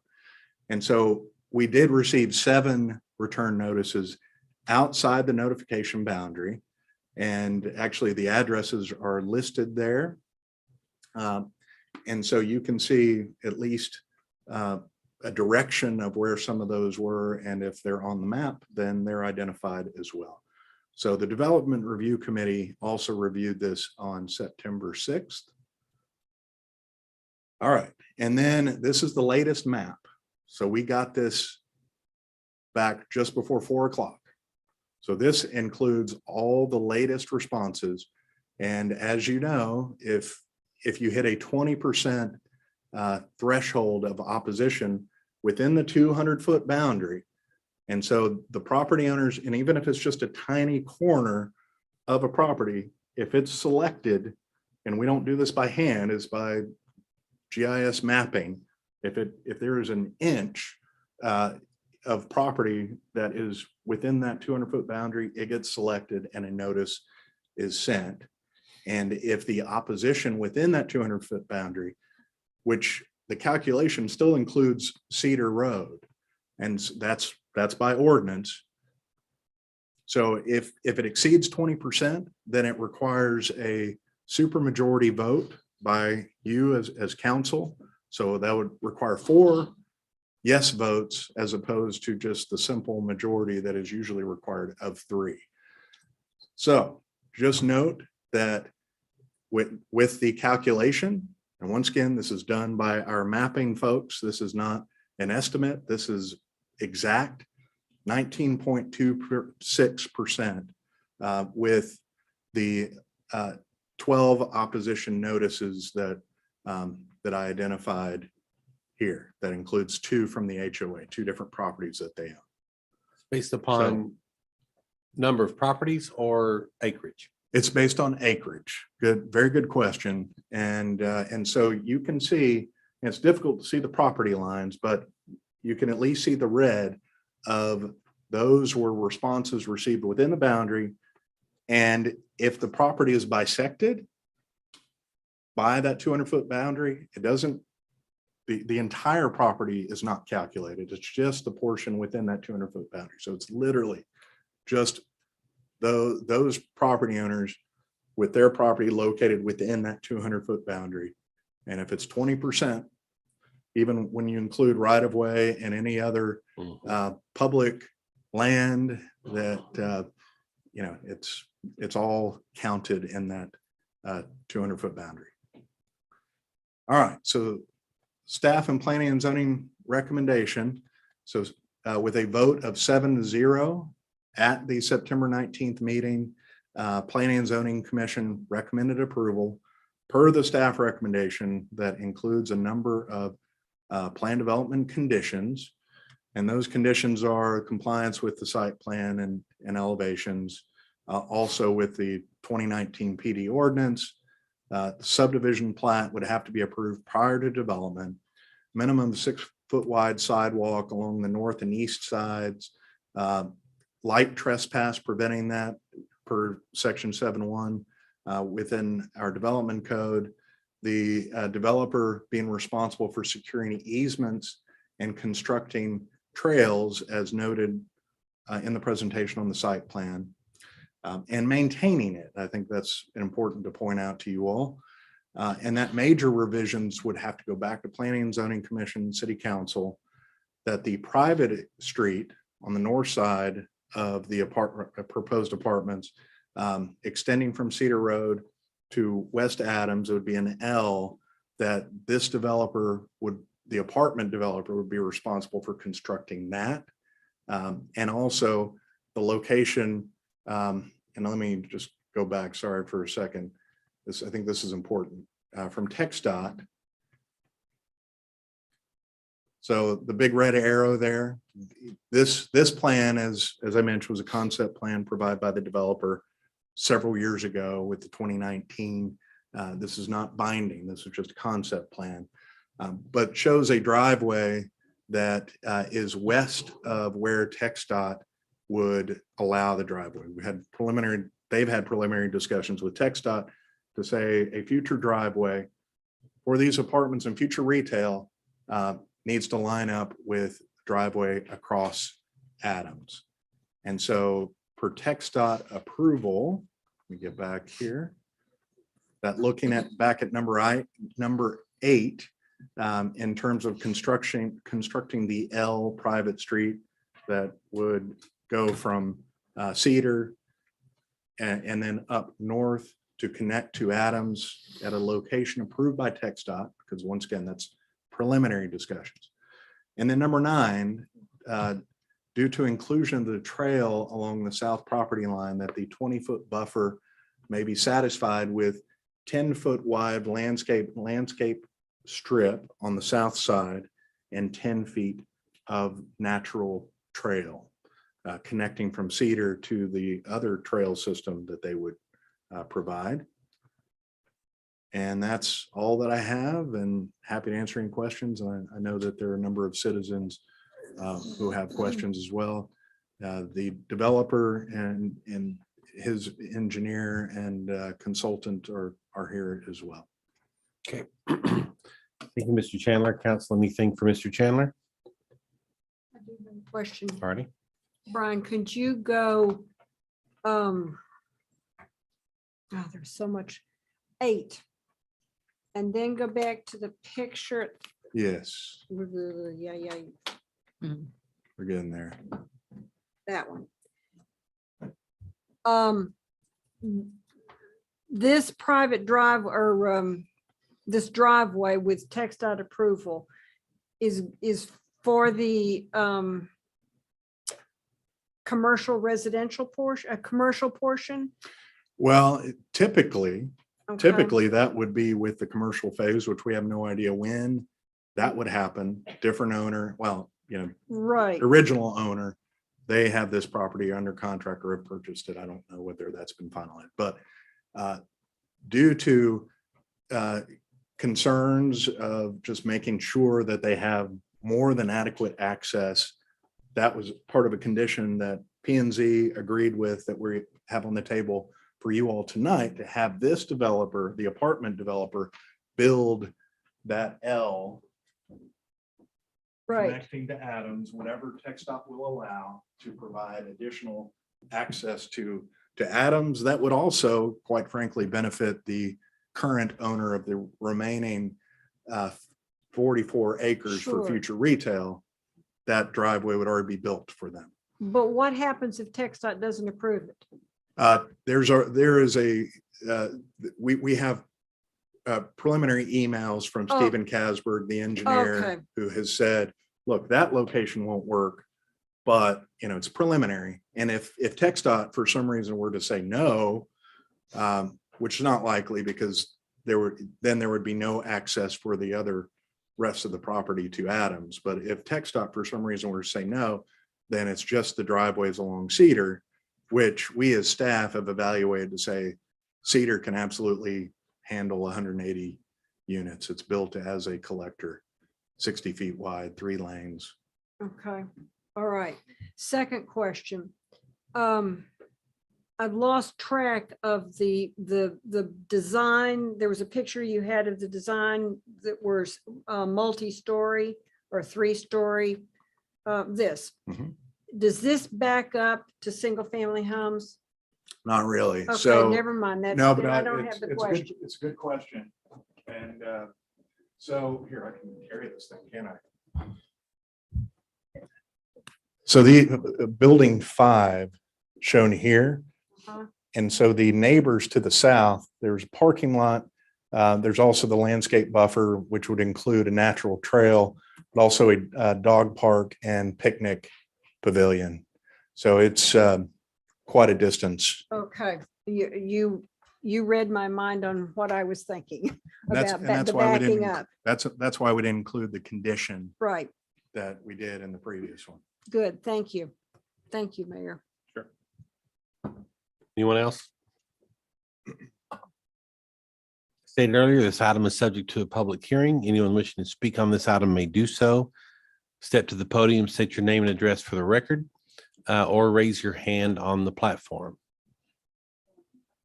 Okay. Angel Santiago, 316 Starview. Quick question, if I may. The neighbors, the residents who declined, when did we receive those votes in? Do we know? Because I dare to say it wasn't the last day or so. I honestly, I can't, we don't do certified mail. We do literally, hundreds, close to 1,000, actually thousands of mail outs a year. It's certified mail. We don't do that. So all we can confirm is when they were sent.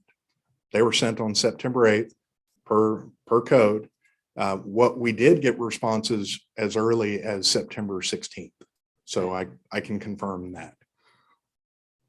And as far as public notice in the paper, September 8th. And I should have mentioned, once again, this is a little more detail than we usually give because it's warranted.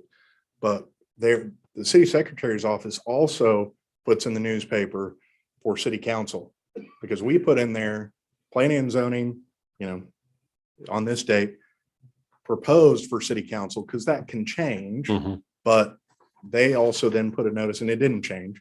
So there were actually 2 notices in the newspaper for city council. and those notices satisfy state requirements. Correct. And local ordinance. Yeah, I'm sorry, when I say those notices, the notices in the paper. In the paper. So some people say, I don't read the paper. Right. But still, this is satisfaction of state requirements. And sorry, I don't want to take over here, but also the signs on the property. That's not required by code. That's a policy and a courtesy. We have our website on there, in which the staff reports are on there. We actually have added QR codes. So we try to make sure that we do everything that we reasonably can for owners to get here and have a voice in front of the decision makers. Other than just simply going door to door. Correct. Right. Okay. All right. Go ahead. And the Mr. reason I Sanders. ask is most of those, the red Ds on the Starview Street I spoke with, they don't recall ever receiving it. We heard earlier some irregularities, even from 2019, from residents indicating they don't recall. I don't recall when this was, when the zoning happened in 2019. And as I sit here and I observe the process and I see a proposal and nobody answers, and another proposal and nobody answered, another proposal. It's What- interesting. It might be some people kind of ignore the mail. That could be, because I don't want to also insinuate anything negative. But as a concerned resident, I would dare to say that most of those votes, that all those letter Ds were in the past 2 days, because that's when a neighbor's wife who works in a title company said, hey, and that's how we found out. But we spoke about traffic. I'm not sure what a 3-lane, it's, Center turn lane. there is no center lane on Cedar. It's Oh, bi-directional. It's 4 lanes. then. Okay. So sorry. There's Actually, no, 4 lanes and not 3. right, there's no center lane in Cedar. And the experience I have to get out of Cedar, you're just sitting there in the morning. So all the other images I see of again, the other proposals were, I just see a lot of empty land, and an owner wants to build, and a lot of empty land and near a park and a lot of them. And then I'm seeing, if I may, I'm not sure which direction, but here you could observe to the right, bottom right, bottom left, and then you have Adams, which I agree with Councilmember Walker. If you could avoid Adams, you avoid Adams. You just do. I take Airport up to Research Boulevard sometimes because I want to get home with my kids and not sit in traffic light after traffic light after traffic light after traffic light. So then we bring it to low income, a project of low income. So I think there's tons of land. There's a whole bunch of open, empty space. You're taking a neighborhood with, so to the bottom right, you'd have 2 schools, a middle school and an elementary school. 4 and 5 bedroom homes where you want to raise your kids, and you spend about $5,000 to $6,000 in taxes every year. And then all of a sudden, we're going to add 180 units, let's just say 400 more cars. To that, could be called a collector, to Cedar. And just to property value, I spoke about traffic to property value. So what I've been paying all these years for, you just can't avoid it.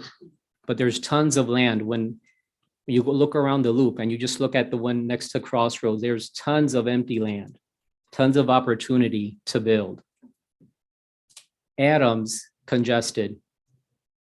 Now we're going to put around an established neighborhood, low-income apartment housing. And maybe in the future, because it's another developer, another project, some commercial to see. So I would just respectfully request that you reconsider. Please vote to decline this resolution. We're trying to cram a project that really, this is not the place for it. If you look at it and you zoom out, this is not a good fit for a project of this nature. Thank you. Thank you. Who's next?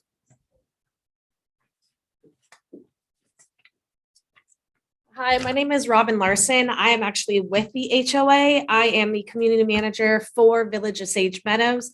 Just letting you know, there's 2 homeowner associations located there. On the east side is going to be Sage Meadows. On the south side is Village of Sage Meadows. I do want to thank you for throwing the HOA under the bus, saying that we should have been responsible for letting homeowners know. My letter, if it is, or my notice, if it is in your packet, I received it on October 3rd. I have been with the HOA since March. I have not received anything prior to that. We did inform the homeowners. Actually, I did not know. Oh, thank you so much. I did not know of this until a homeowner had informed me, and I let the board know. And that was as of last week. Then we went ahead and contacted all the homeowners that we possibly could. There is someone in your office named Cheryl. I don't know who that is. That's who we, okay. That is who we have. Hello, it's not working. Anyways, that's who we have sent all of our notices to. I received 3 different responses. She has told 3 different things to 3 different homeowners, whether based on the voting. First, it was the voting matters. Then it was the voting doesn't matter. Then it only counts towards the 20 people, or it counts to everybody. I'm not sure. It's been very confusing for everybody. I'm taking my personal time out of here. I don't even live in Temple. I live in Waco. I still have to drive to Waco tonight. I came just from work, which is down off of 317. I have to make it all the way across Adams, drive through it, all the traffic. I didn't even get here till after 5 o'clock, and that is due to the traffic that is already there. And I'm here representing the board because I just honestly, as a community manager and just as a human being in general, I feel that this wasn't notified at all. I do agree it is beautiful apartments. I looked at the scope of the work. It is beautiful. And as someone that has lived in the low income side, I understand why they are doing it. But the spot that they are putting it is just, it's not right. and them saying that they want to include into the association's trail park. One of the things that was brought up is that is our private property. That's a HOA's private property. We are thinking about putting a gate there because why are we going to yet allow somebody that is not there to walk onto our private property? Again, it's an open field. Anybody can walk the trail, but you are looking at low income housing and you are looking at an addition of all of these people. And we are thinking, okay, what's going to end up happening? We've already had problems with graffiti on our parks, and it's going to be from some of the kids coming from the middle school. We've already had problems with kids throwing rocks, walking in the parks at the homes that are right there. Then you start including all of these additional, 180 homes that are there. And that's at minimum 2 people per home. Then you add all these additional kids walking through there. What is going to happen for the HOA? We're going to start putting all of this money into taking care of and just taking care of the association. And are we going to get anything back from these apartments? Are we going to say, hey, we want this amount of money per year and assessments from you to be able to maintain our property? Because since you guys have moved in, the value of the HOA has gone down and our maintenance has gone up. So those are things that I would like you to consider. Again, I have been in a situation where I lived in low income housing and I understand it, but this is just not the right spot for it. And if they can find somewhere else to put it that is going to not create tons of traffic and not create stress, not only on the homeowners that live in the area, but everybody that lives around West Adams and around Cedar, Westfield, everything around there. If they can find something that is not going to be so detrimental to the community and place it somewhere else where it's going to benefit the community, I would recommend putting it there. And again, I am not a homeowner. I do not live there. I just represent the HOA. And I see an absolute need for this to be not approved. Thank you. Thank you. Who else?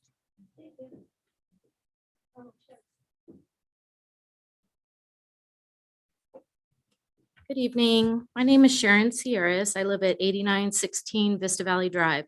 I do live in the neighborhood. My family and myself object to this proposal of this 180 unit apartment complex due to traffic mostly. Lake Belton Middle School was forced this year to make modifications to their parking lot due to traffic concerns. There have been numerous accidents coming out of the middle school. You can only turn right coming out of the middle school now due to the high traffic. And then it comes to the speed limit on Adams. So you're going from a stop with just a stop sign, no light, and you're trying to turn onto Adams. The infrastructure does not support this growth. There is no stop sign or light, excuse me, on Cedar and Adams. Sir, the sign was actually posted on Monday in regards to this proposal with the QR code. It was posted Monday. I think that is really just underhanded as far as I'm concerned. And, we were not given adequate notification. People that were notified within 200 feet of the building and no other courteous notices for the rest of the neighborhood, although it's going to affect our neighborhood, the village of Sage Meadows, the Sage Meadows itself, all the surrounding communities, all the neighborhoods in that area.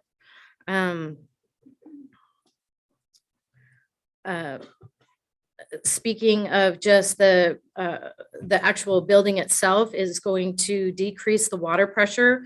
We noticed that when stripes went up, there was a decrease in our water pressure, so the infrastructure is not available. To include the internet speed, decrease in the quality of life due to stress regarding traffic, increase of noise pollution. The 3-story tall buildings, although it looks aesthetically pretty on paper, for us who have lived there and have not had to deal with looking at a 3-story building, it's been very nice. But now with that, I just feel like that just decreases the aesthetic of our area. A developer out of Austin does not have a vested interest in our community, but our neighbors that have turned out tonight do. Please consider stopping this development on this land. It's just not the right place, as a number of us have already talked about. And respectfully, Mrs. Walker, if you try to avoid West Adams, we can't avoid West Adams. We have to get to work. There is no avoiding this area, this traffic. Just a last little thought is, building does not necessarily equal progress, especially when the quality of life for the current population is decreased. So please, please consider rejecting this proposal. Thank you. Thank you.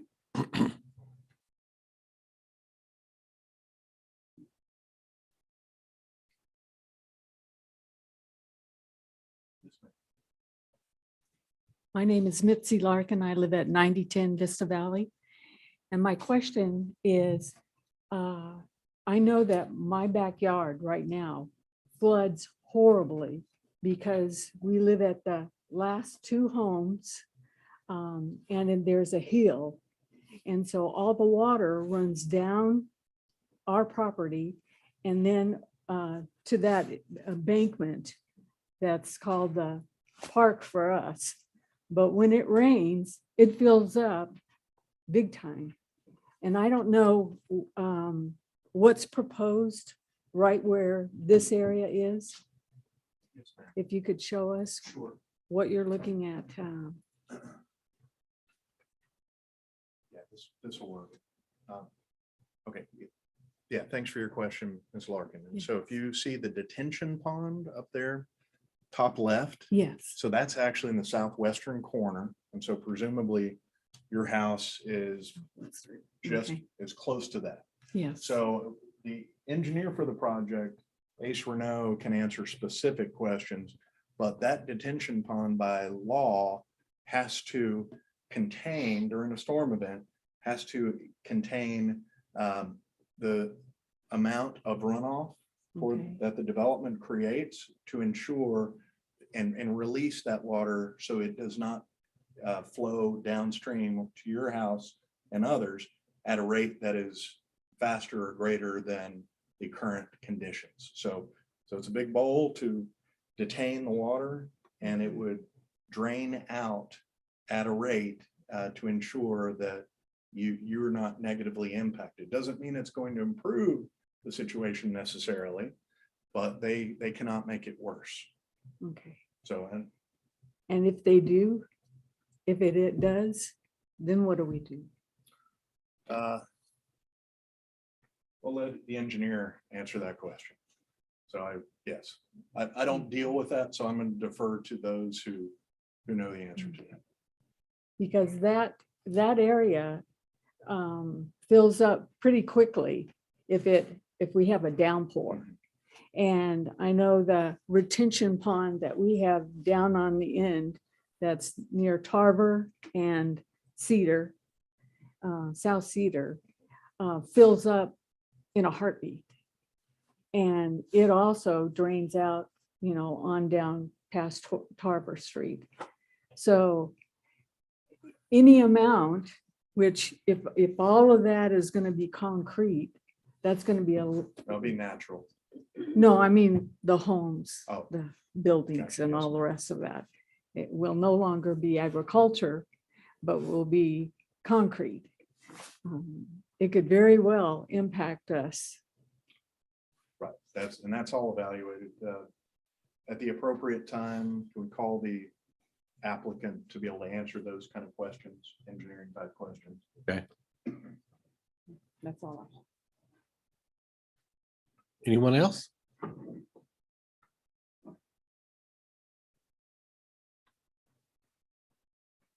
Good evening. My name is Caroline Wagner. I live at 712 Moon Shadow.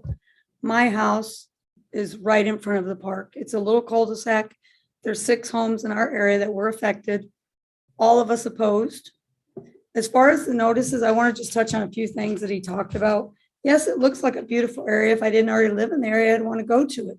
Unfortunately, for those of us that live there, it's going to affect us in many ways. So first, let's talk about the notices that they sent out. This is a dated letter. It's signed for September 30th.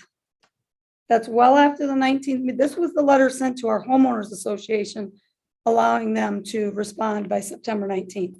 The date is September 30th. That was not proper notification. Do you mind if I take a look? You go ahead. Miss- The Miss rest of Davis? us received it about 5 days prior. It was my understanding that by law, we were required to get 10 days. But of course, us homeowners thought that we were coming to oppose a rezoning. But then we find out, wow, we're not doing a rezoning. The rezoning happened in 2019. And guess what? None of us were notified. So this time they blamed it on the mail. We had the wrong addresses.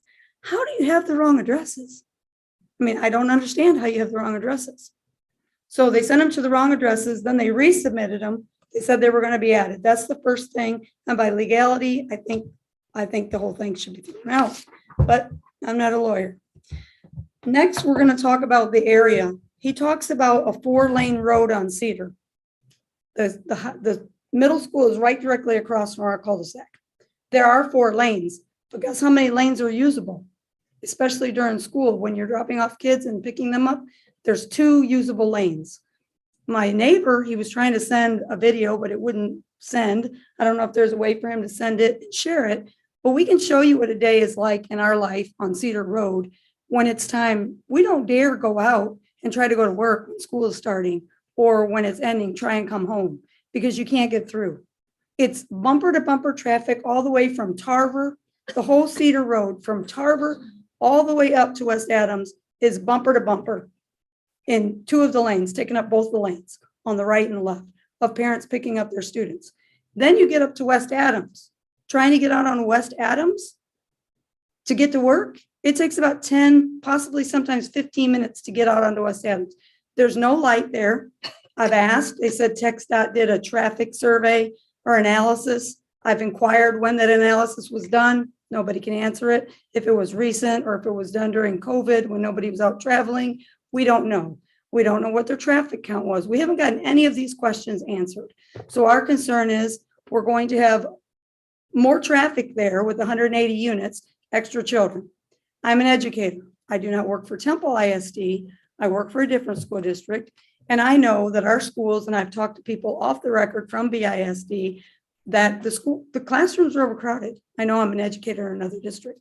You're talking about increasing the density in this area and the kids have nowhere to go but the schools that are already there. They have one new development, but it's not on our side of town.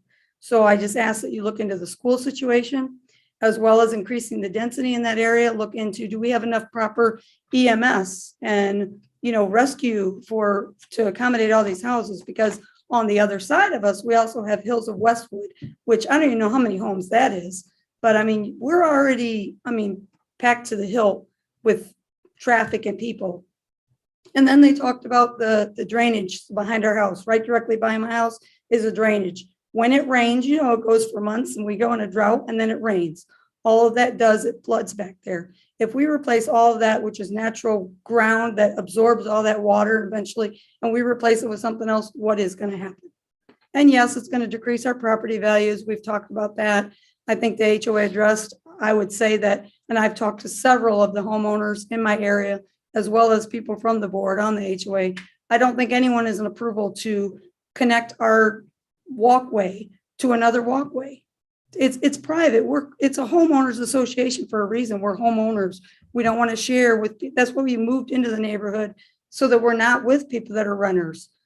But that's all beside the point, the property values. I know you guys probably don't care about that. I realize this is about money. I'm not stupid. It's about money, but I'm asking that they consider the people that live there and our safety. And it's not just the people within 200 feet of this proposed area. It's going to affect anyone that lives in that area anyone that works in that area or anyone that has students in that area. It's going to affect everybody. So I mean, I practically beg that they reconsider this project. It's not a good spot. I as well am all in favor of helping people of low income. But cramming them into that little area and then off a busy intersection, I mean, West Adams is already like a highway, in my opinion, depending on what day you travel. So, I mean, there are other issues. Hopefully, I think they've all been addressed, but I mean, we have a 4-lane road on Cedar, yes, but 2 lanes, depending on what time, 2 lanes are not able to be used because they're bumper to bumper traffic, people picking up their kids. So then they talked about an entrance off Adams. Both the entrances are going to be on Cedar. So you already have traffic that's bumper to bumper. How are these people going to get out during school hours? How are they going to get out of their apartment complex during school hours? Because I'm telling you, please, maybe just drive by there. Maybe tomorrow as school's letting out, drive down Cedar and look at the traffic all the way from Tarver all the way up to West Adams. They're not going to be able to get out of their apartment complex, just like we're not allowed or we're not able to in a timely manner to get onto West Adams. It's not a safe area. If they do pass this, I will be trying to seek legal counsel to see what can be done as far as stopping it or at least getting a traffic light and doing things to ensure that for the safety of all the residents in that area, they put up a traffic light there and then ensure that they're definitely going to put an entrance because he's talking about an entrance that may come if they do retail. And he re-talked about the comprehensive plan. The comprehensive plan had that whole area zoned as a mix. It didn't have it just for residential. So then he said, yeah, they're going to put retail there, but when? And is it guaranteed? Is it guaranteed there's going to be an entrance on West Adams? I mean, it's all just too iffy and unsafe, in my opinion. Thank you, ma'am. Anyone else?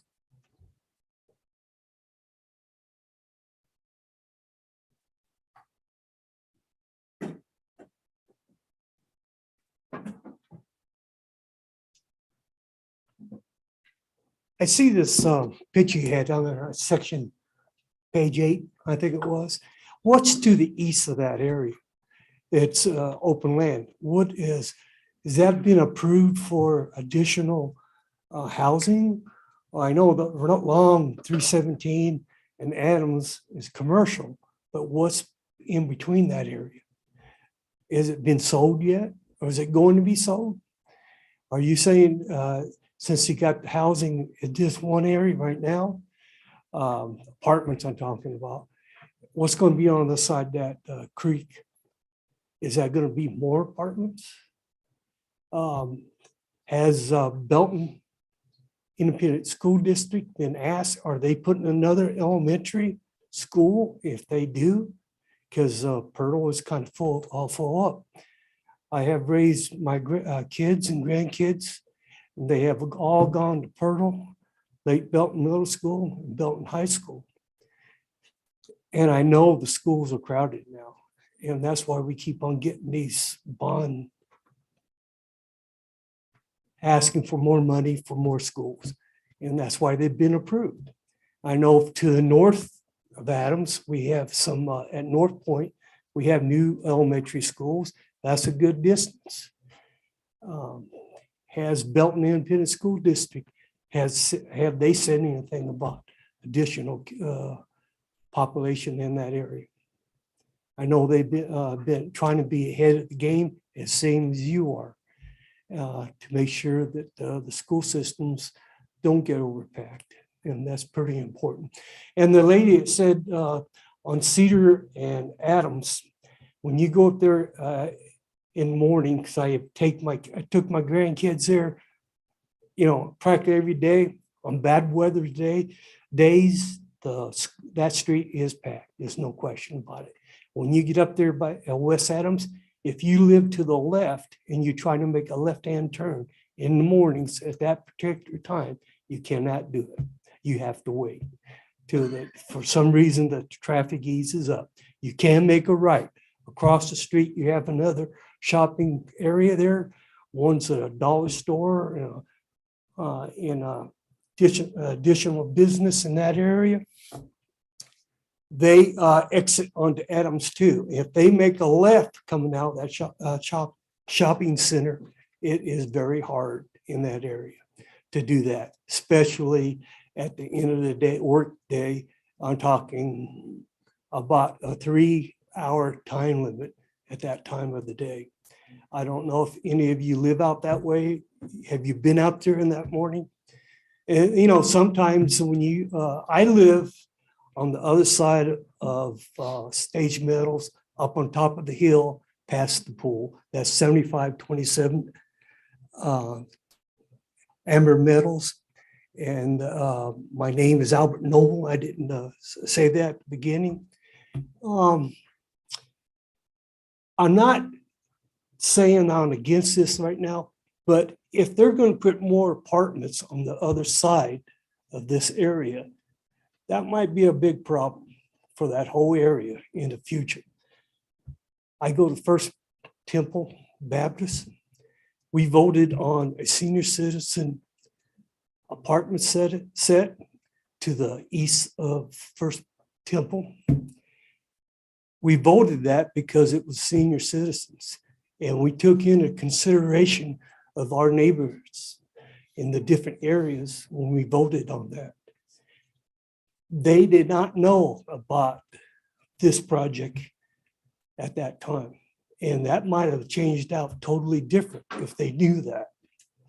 So, and we took good faith for the corporation that bought that land to put in the senior citizen housing apartments at that place. So that was under consideration. So that's going to be a lot of apartments in that area that wasn't planned in the future of these different areas, Hills of Westwood, Stage Metal, Deerfield. There's a, I've been there. Matter of fact, Hills of Westwood, I bought the first house, and I was the first family that moved in. Thank you. Thank you, sir. Of course, obviously, we have no idea what's going to be built across the way from, you know, on any other vacant land across the way from for this particular project. So, yeah, who knows on that? Who's next? We'll get you next. Sorry, somebody else. Go ahead, Mr. Lytle. Thank you. Alan Lytle, 504 Paseo del Plata. I just have a couple of quick technical questions for Brian. We have a nice, beautiful detention pond close to 2 schools. Is there some kind of fencing that's going to require to be around detention ponds to keep the kids from going into the into the detention pond and drowning? Second question, same as you can handle it once. It says a new private street. That's great. They're going to build it. Are they going to maintain it, or is that going to come under ours? Private, they would maintain. They will maintain it. So if they don't maintain it, who do we pick on when it has too many potholes? The same folks you already picked Okay. What was your response, Brian? What? Private, it would be privately maintained. Okay, thank you. Good question. Fencing around the pond. I would have to defer, but I'm not an engineer. Yeah, we'll get them here. We'll let the developer. I think we have one more citizen that would like to speak.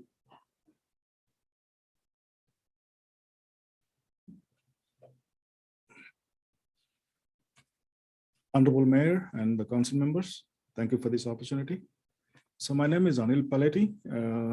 I live at 704 Moonshadow on the cul-de-sac. So this property is just behind my fence. On the south side of this property, it's my backyard. I appreciate all the views expressed by my neighbors, and every point is a valid point. And I would like to add a couple of points to their views. So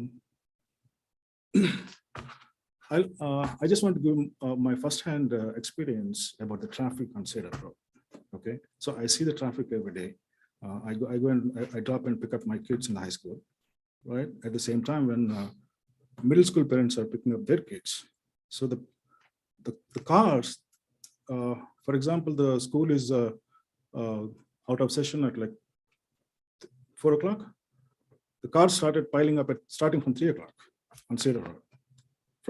Parents will be waiting there for an hour on the road. And I can tell you, if you allow me, on Cedar Road, for example, okay, I watch the cars parking all the way close to the Adams Road on every day. Cars are parked here to pick up the kids because there's so much of traffic on either side, and the cars are already lining up here. So if you're building this complex here, right, and you're asking for trouble, because the cars are parked here and you're putting in so many families here, 180 families, how are they going to get out during the school is in session here? It's real trouble for everybody, and it's going to cause so many issues with the people there. And I'm only talking about Cedar Road, but the cars are piling up on the Tower Road on either side of the Cedar Road, at the T junction. So that's a big problem, and the plan is beautiful. I really like it, the way they presented the designs, but this is not the right place. I think they should find a different slot. This is only going to cause more trouble to the citizens. Thank you, sir. Yep. Is there another citizen before the developer or the engineer? Okay. Yep, come on up. I think it's important to remember that this isn't a zoning case. This case was approved in 2019. This land, the zoning was changed on this piece of property in 2019. So what is not up for debate is whether or not this multifamily complex is allowed to go there, because it is allowed by right. Also, the total size of this property is 15 acres.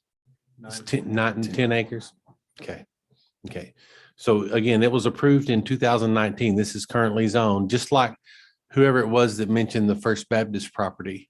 That was zoned a long time ago for senior housing. So something like that right now is not up for debate. If we can just put that out there right now. Go ahead, sir. Good evening, Mayor, Council. My name is Casey Bump, and I'm president of Bonner Carrington, and we are the developers of this community. And just to start off, we are members of the Temple community. We're also developing a senior community near the hospital district. And so we have come before you all before, and we have a presence here, and we are going to be long-term owners. We're not building this to sell.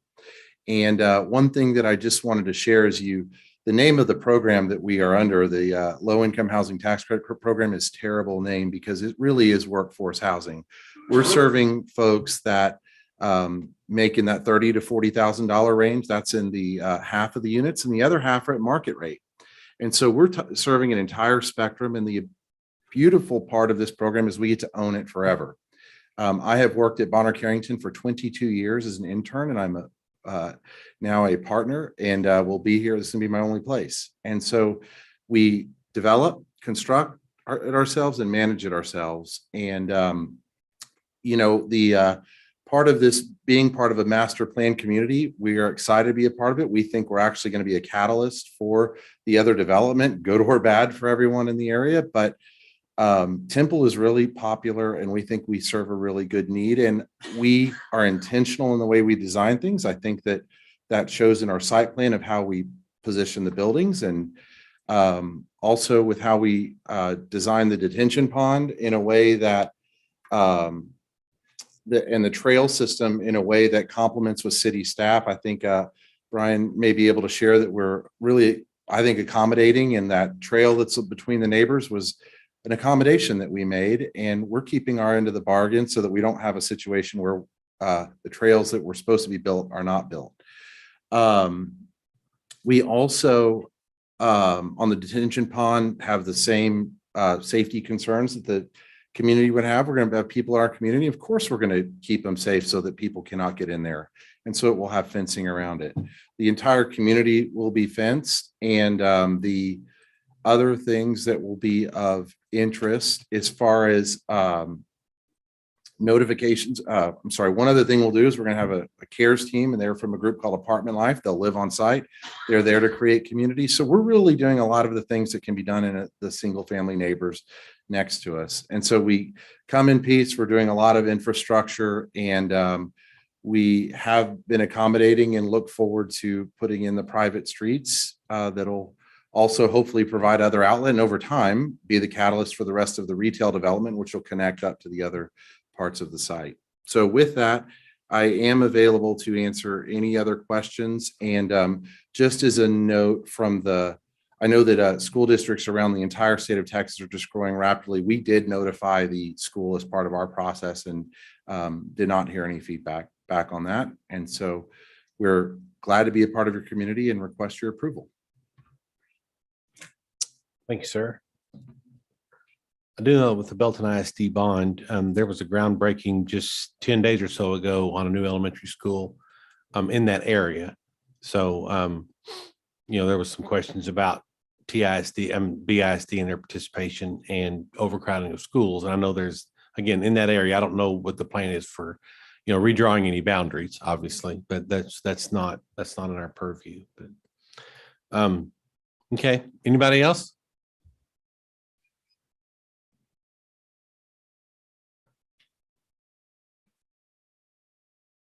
Nothing like walking up to cold, stone cold Yeah, silences. exactly. Good evening, Mayor and Council. I'm Max Furneaux with Mitchell and Associates, located at 102 North College Street in Killeen. We are the engineer and surveyor assisting Bonner Carrington with this development. And I just want to speak to the detention. It's not germane to the site plan review, but we are working on the site design and have completed the design on the pond, and will attenuate any of the increases in flows for multiples. I think we've analyze the 10, 25, 50, and 100-year storm events with the most recent NOAA weather data, and will reduce the margin, maintain or reduce the peak quantitative flow of stormwater discharge that is released from the site that would discharge into that floodway that adjoins it. And so we are working diligently to provide any safeguards to the neighbors regarding stormwater. That was questioned. Any questions? Thank you. Yes, sir.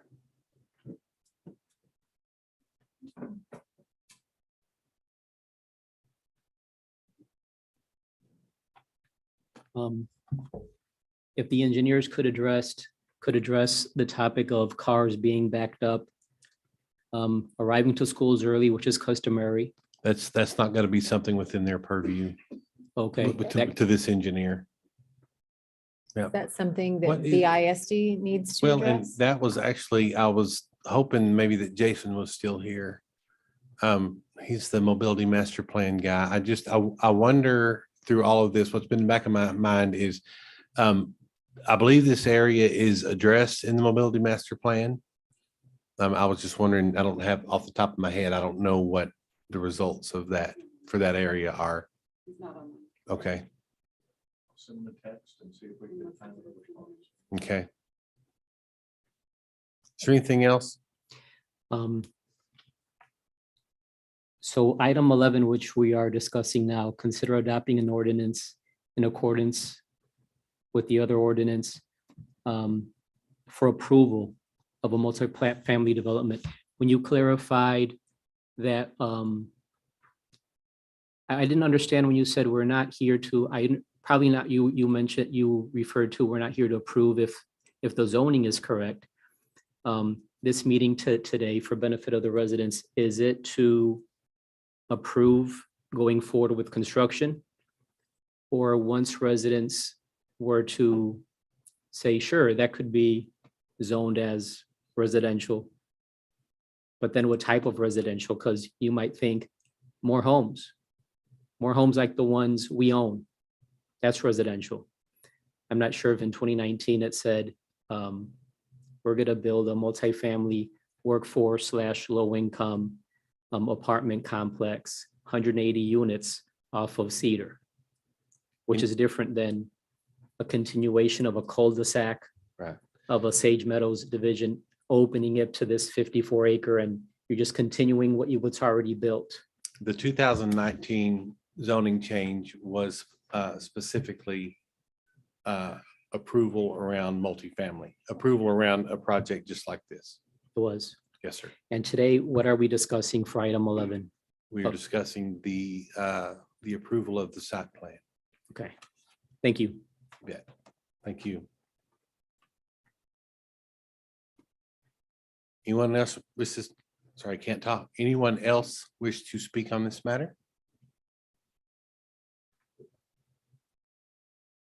Okay, very good. At this time, I will close the public hearing. And council, I will entertain a motion on item 11.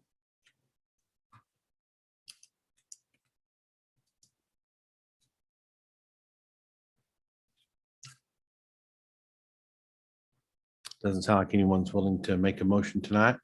Therefore, the item does not pass.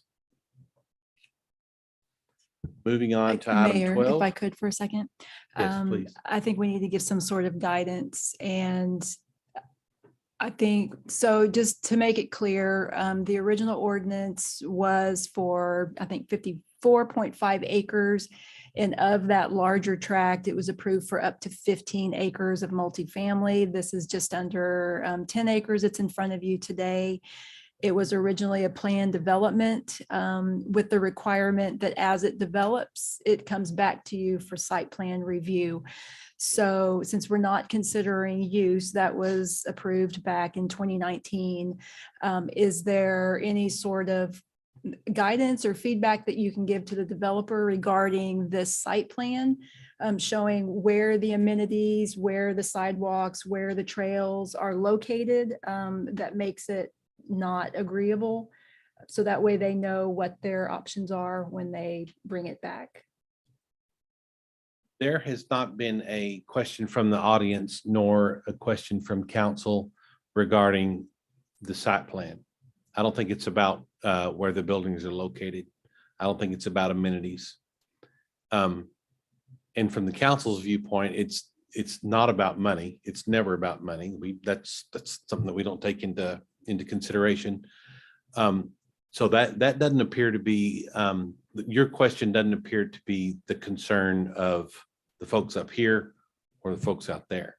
I think it appears to me that the concerns are more around congestion and ingress and egress, et cetera.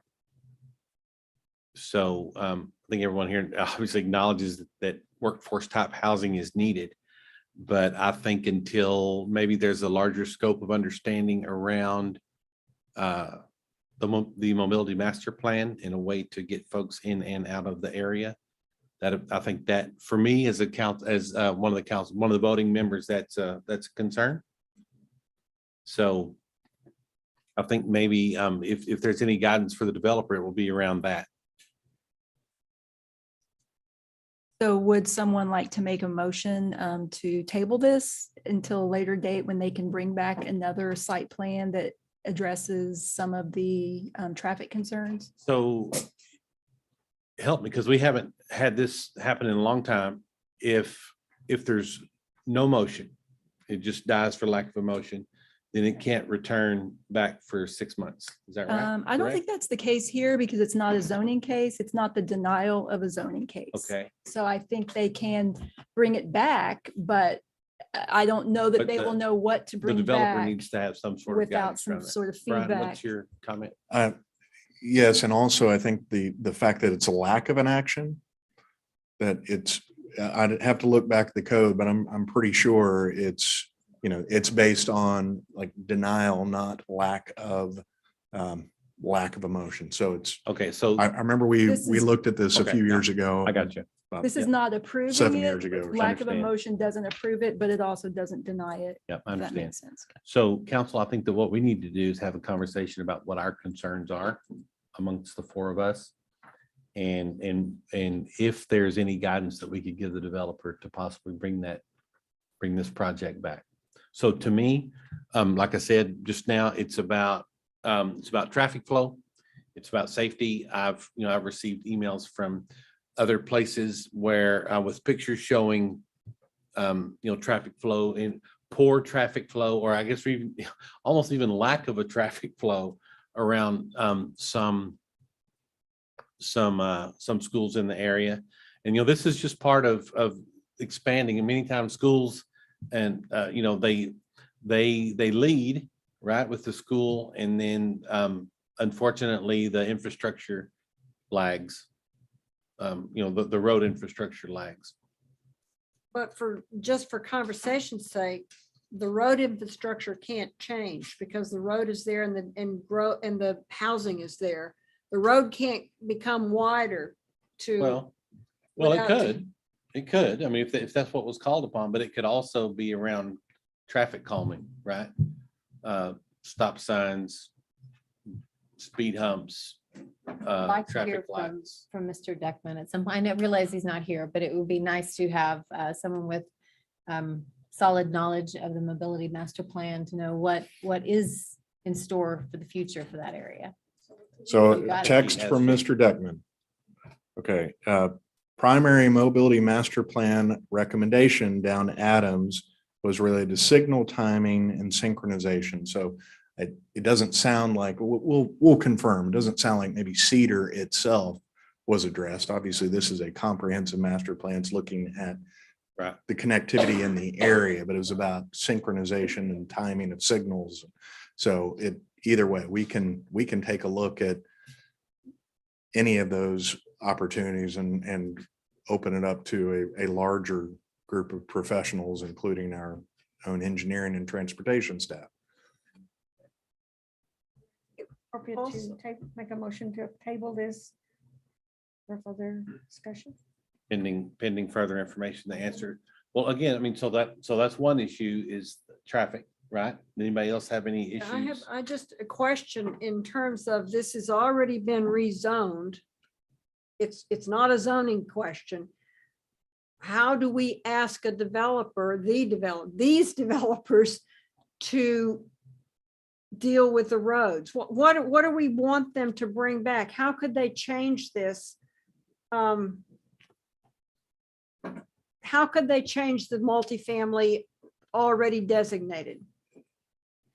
I don't think that's the question. It's already zoned for multifamily. Well, It's approved exactly. for That's multifamily. exactly my point. And Precisely.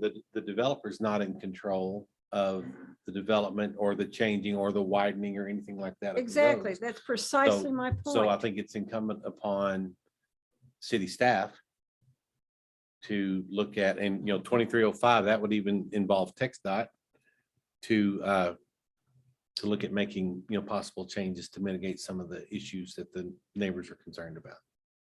Is that correct, Mr. Chandler? Sure. And signalization, it was brought up a couple times by concerned neighbors and, TxDOT, of course, does take a look at that. But in terms of warrant, that's the term that is used for the studies that TxDOT does to determine if a traffic signal is, gosh, I can't think of another word other than warranted. But in terms of looking at the amount of traffic that would be generated with 180 units, looking at the potential for the retail development, and working with the developer and their engineers and consultants to also try to project at what threshold would a traffic signal be justified at that location. At Cedar, if it's even a possibility. So we can evaluate all those different questions, traffic calming. Has a recent TIA been done? They're undertaking one, or have you already done one, Casey? TxDOT said in the existing entry that they would determine if one was needed for the Excel and decel lane onto the entrance of Adams. So that's what we're having. One thing we've done. That's the only scope of That's that the only scope TI. that they've asked for, that we've been required to do. And can I offer just something for y'all to consider? So step up there, you may. Mayor, Council, Casey Bonner Carrington. Just one thing to consider. So we're going to be facing with the same thing that everyone else is, and we're going along. We've got lenders and everyone set up for this approval based on our site plan. It sounds like the site plan's not a problem. There's that bigger retail development that we can't control what they do or don't do. But I can tell you if there's an option for a stoplight or anything like that, we will commit to you that we will work with staff to figure out a solution. And while we can't go build everything, we're happy to participate in that. And I just am here at your mercy. And I know we've got to come back in a couple weeks. What's your timeline? Do you So have- we you have lose our things expiring? Yes, we have at the end of October, our interest rate lock expires. Mayor, And may I so- make a suggestion? Sure. What you've done recently with several similar projects, granted that have been at the zoning case, so this is a little unusual because usually these types of things would be addressed when you consider the zoning. But so Kathy, tell me, or Brian, tell me if this is inappropriate, but you have required in a few recent examples, a TIA, a traffic impact analysis, be conducted by the developer, and that as a condition of approval of the zoning, any of the improvements that are identified as necessary based on that TIA, that they would need to be implemented. I think you could potentially consider doing something similar with this site plan. So basically saying you could consider approving the site plan with the condition that a TIA is performed and that any recommendations that are coming out of that TIA be incorporated into the site plan. But their TIA, I think the scope would have to increase also. Yes, I Would think have to be expanded. yes, but you could make that, that might be a compromise position to ask them to do a full TIA for their development and incorporate any improvements necessary out of that come out of that. And that's probably the fastest way to move it along. Mayor? Yes, sir. I would offer just at the stage to engage that TIA study, expand the scope. We'll even pay for it. What I can't get, like whatever the result is, we're going to be in some ways, and it is a community together. And so I would just propose that we can at least get that study and see what comes out of it. And if there is any way to let us keep proceeding while we do that, you have our word that we will work with you on a solution that's within reason. And that's all I can offer you at the moment. How long does it take to get a TIA back? I'm sure it depends on the scope, but generally. Richard or Dawn, could you offer your professional opinion on that?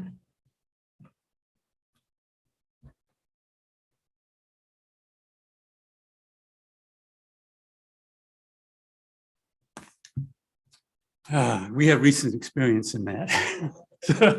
So the absolute minimum is 45 days.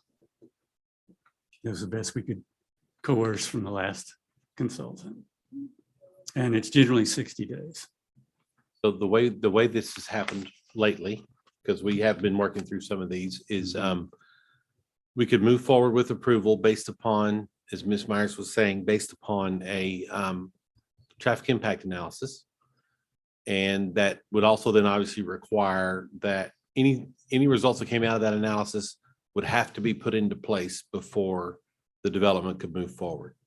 So I know you're bumping up against the end of October. Just to get clarification on that. So let's just say that it says widen Adams to 8 lanes, and so, I mean, I think some of this is a community approach. And so getting the study to figure it out.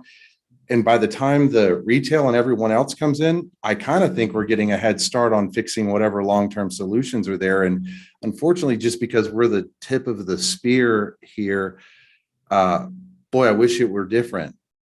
I don't think that it's being suggested that the traffic impact analysis take into effect the retail. I think we're just talking about your property. Is that fair to say?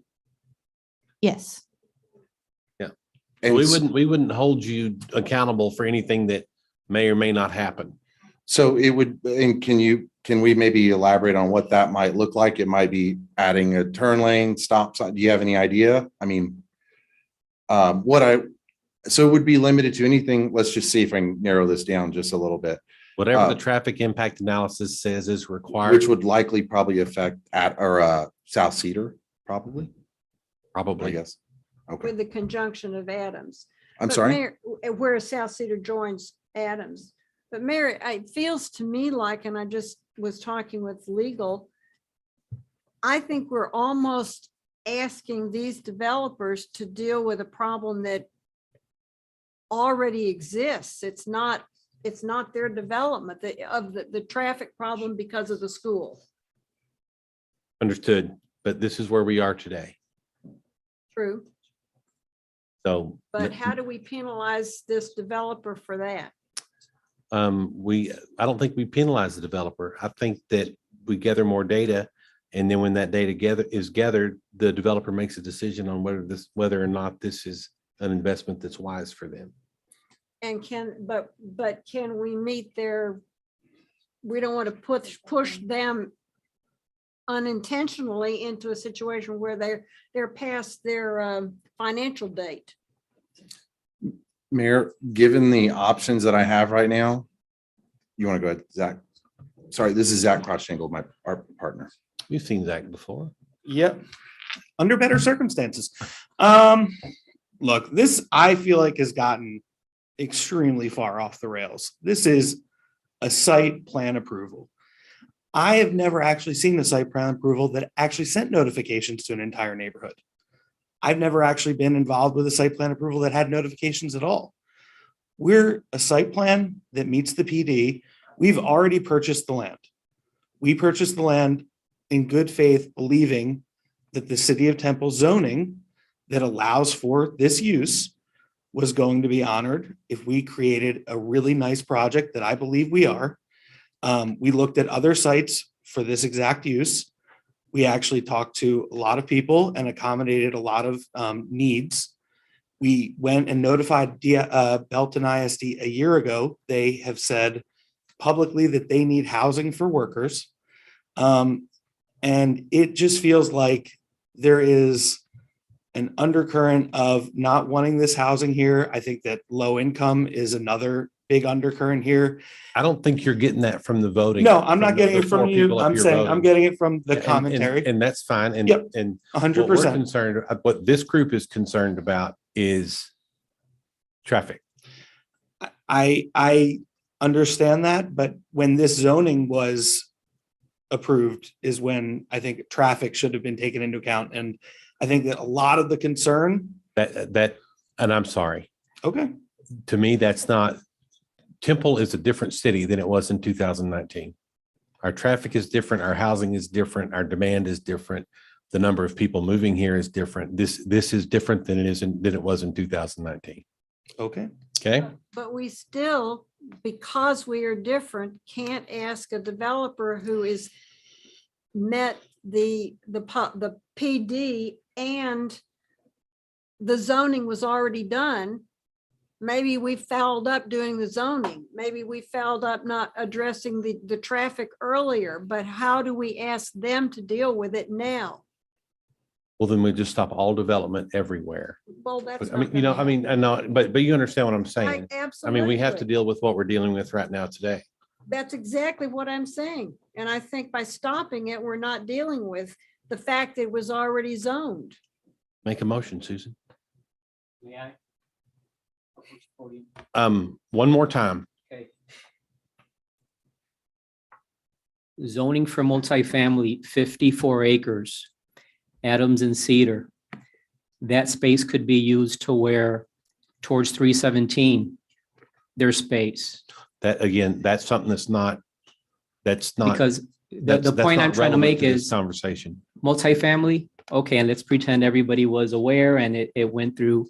Do we put it right between the entrance to Sage Meadows and towards the school? Is that where the entrance is going to be?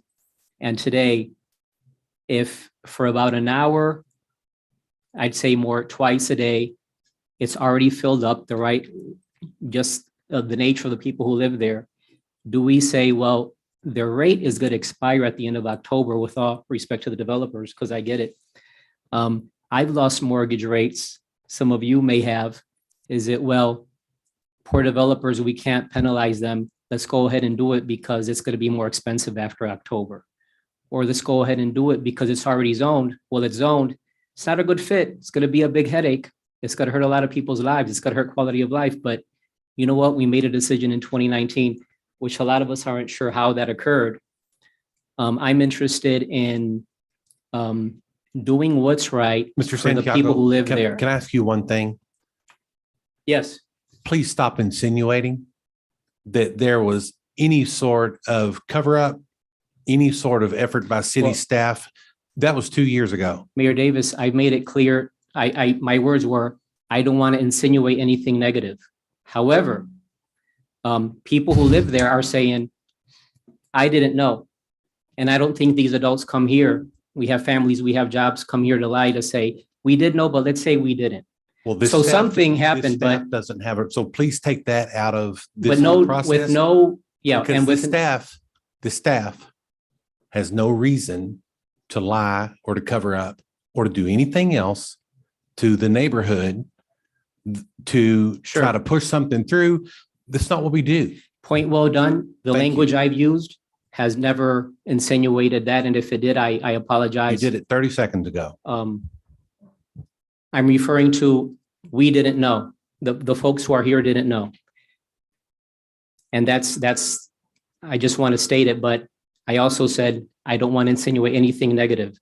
So with all respect, we're at a point now that if this occurs, it's going to cause a lot of heartache. It's not going to be healthy to the community. Are there options for it not being stuck on Cedar so folks can get to work, pick up their kids, get home? That's my concern. No, I know some of you personally, I've been in meetings with some of you here on the board personally, and I have no insinuation or disrespect for any of you. Thank you. But the zoning's already in place. Mhm.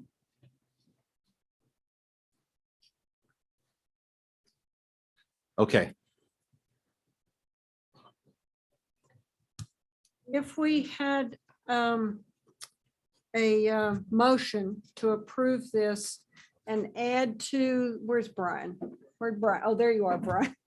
And add to the PD that as the developers have, I believe I understood you to say, would agree to putting in the traffic, once the TIA is completed, not within the 40, not within the time frame that it takes, but when it's completed, that they will meet the requirements of the recommendations of the TIA. Is that a possibility? Am I being articulate at all? I'm kind of tired. Yeah, I think I understand Okay. what you're saying, and so, yes, from a staff perspective, that can That would absolutely work. And would work. that work for the developers in any way? Council member, I really appreciate the accommodation. We are happy to pay for the traffic impact study. And knowing, I will say that we will commit to working with the city. And if you want me to commit to a dollar amount like now, up to what I would be willing to do, the hard part is the not knowing, other than I would get the study and sit down with Brian and them and we'd work through it. We'd also be willing to reach out to the school district, because one thing, we're going to be a community member too. This is going to be a long-term problem for everyone that comes there, and wait till there's a Target or something on the corner and they connect the street through. I mean, the thing about this is as a long-term owner, as well as the community members, they may not like what I'm proposing right now, but I'm going to be there in lockstep and having residents that are having the same problems. And so do I want to be a part of the solution? Yes. Do I think it's right or fair to hold everything on me? I think it's fair to get me to do the study for you. I do that because I'm going to be a part of the community. And do I want those traffic problems solved? Yes. Because when there's a Target or a Home Depot or anything else, and the developers on there that are marketing this land on that PD, that what has been approved, I can't stop that train. And I am sorry. I'm just a part of it. And I think if you leverage us getting the TIA and start the conversation, that in our experience, we've been through other items where we've been accommodating the city. And I think Brian can speak to our ability of how we partnered on the trail and came up with a solution. And then I'll just commit to you that I can be part of the solution, but not knowing what it is. If it says I got to build a bridge over West Adams, I can't. I see your point. Yeah. And it was too amorphous. Right. But I will commit to you that as a community member, that we will get the TIA, we will work with the community to solve that solution on the street because it benefits all of us, including what's coming down the pipe with the rest of the development. And then that TIA then would come back to, the results of that would come back to council. And then at that time, council can make a decision as to what elements of the TIA will be required and what they won't. If we're not going to do a blanket, you have to do everything, then it can come back. We can be worded in such a way that it can come back and we can approve different elements. Well, I'll be happy. I don't want to preclude any other conversation, but I will be happy to make an motion to that effect with legal's help to put the wording correctly. Sounds like you're making a motion, Kathy. Well, I don't want to preclude other conversation if there is. That's one. true. I'm sorry. I haven't closed the public hearing. What? Sorry, can't help myself. Okay, One this is one your other last- thing, just this to is your add on last this. time. Okay, this is my last time, I promise. I just was gonna say, so we're the first one of many lots that are gonna come through that are gonna have to have site plan approval and other stuff. So again, we're part of the solution. We're the start of the solution. So Because they are already zoned. correct, Exactly. And Correct. that's what's really important for the community to understand. correct. So, can we kick it off and be a part of the community? Of course. So please give us Okay. some grace. Kathy, I can close this public hearing now. Can I? Ma'am, would you please come to the podium?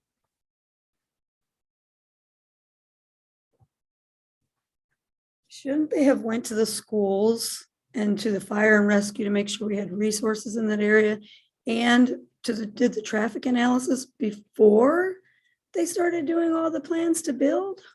I mean, it's believe just a they question. did go to the They go schools to fire. without, And the schools said that they have room to accommodate and they're building No, a new school? we don't deal with the schools. well, That's up to. I think they mentioned that the schools did not get back with them. Okay, well, I can tell you, please check into that. Okay, guys, this is getting out of control. Okay, I'm cutting it off. Okay, all right, we're done. I've been told by an undisclosed source that they presented it to the school board as it's housing for the teachers, not do they have room for the students? And we don't. Yep, we don't know about that.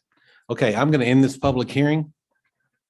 Council, I will entertain a motion on item 11. Mayor, I'll make that motion that I was referring to, but I need legal help. And before I say, yes, that's the motion, I want to understand what the legal statement is. So if I understand what you said, so you would like to make a motion to approve the item that was presented by Mr. Chandler, including all of the conditions that were recommended, and then also including the requirement that the developer complete a complete TIA process and then implement any of the requirements. Oh, no, because that was the amorphous issue that, what if it says build a bridge over Adams, that work in good faith with the work in city good faith with the staff to be to a address partner in these issues addressing and the come issues. back to council. I think we've got. Yes, after the TIA is completed, down the road, without a date attached to it. So will the site plan, is your intention that the site plan would be approved based on this action? Or that there's a second review required by council at some, I mean, notwithstanding that it requires 2 readings, but are you then asking for the developer and the staff to work together on proposed solutions that we then recommend to council, but the site plan is approved? Is that the intention? Yes. Okay, thank you for that Okay. clarification. Because it just wanted to clarify Please, that please do. we have multiple steps during the development process to ensure that not only is the TIA done, Right. but that they also meet those recommendations. And if aside from one that requires a bridge over Adams. So, we would hold up the different processes to ensure that, so they can continue now, but if there's an issue that development would not happen at that point. Well, we don't want to build something in that Correct. they're part way down the road and then we see an issue and say, Right. I don't want to build that into what I'm trying to. Sure, I'm just clarifying in terms of the Okay. certificate of occupancy, ultimately, for that to be issued, they have to meet every code, including the conditions in the ordinance. Is it up to the planning developer to decide whether they are meeting their obligation to be working in good faith with staff in order for them to proceed from step to step?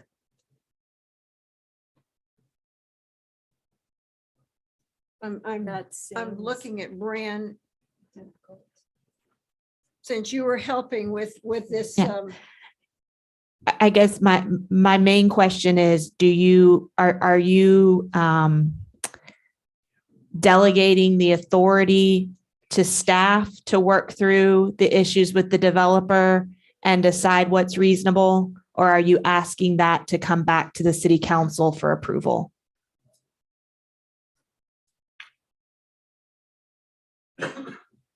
I would say that leave that with the staff to work. Well, I think council would want to have a review. I think we should have a review. I mean, our goal is to help mitigate the traffic problems, but we're not putting, not putting that on the present these developers.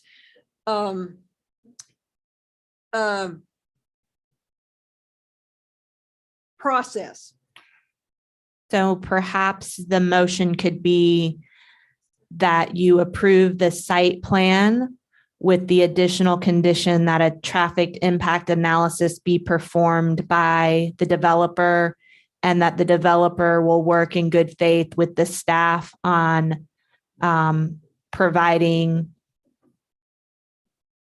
developing reasonable solutions, and that you also direct staff to bring back a recommendation to council on any necessary public improvements in this general area. I'm trying to understand if you want to tie the coming back to council to their permission to move forward, or if you just want staff to bring that back to you at the appropriate time for further discussion and then budgeting if that's what we decide, Yes, that's exactly Okay. what I don't want to tie their hands, and I want staff to bring it back to us to look at review and budgeting at a future day.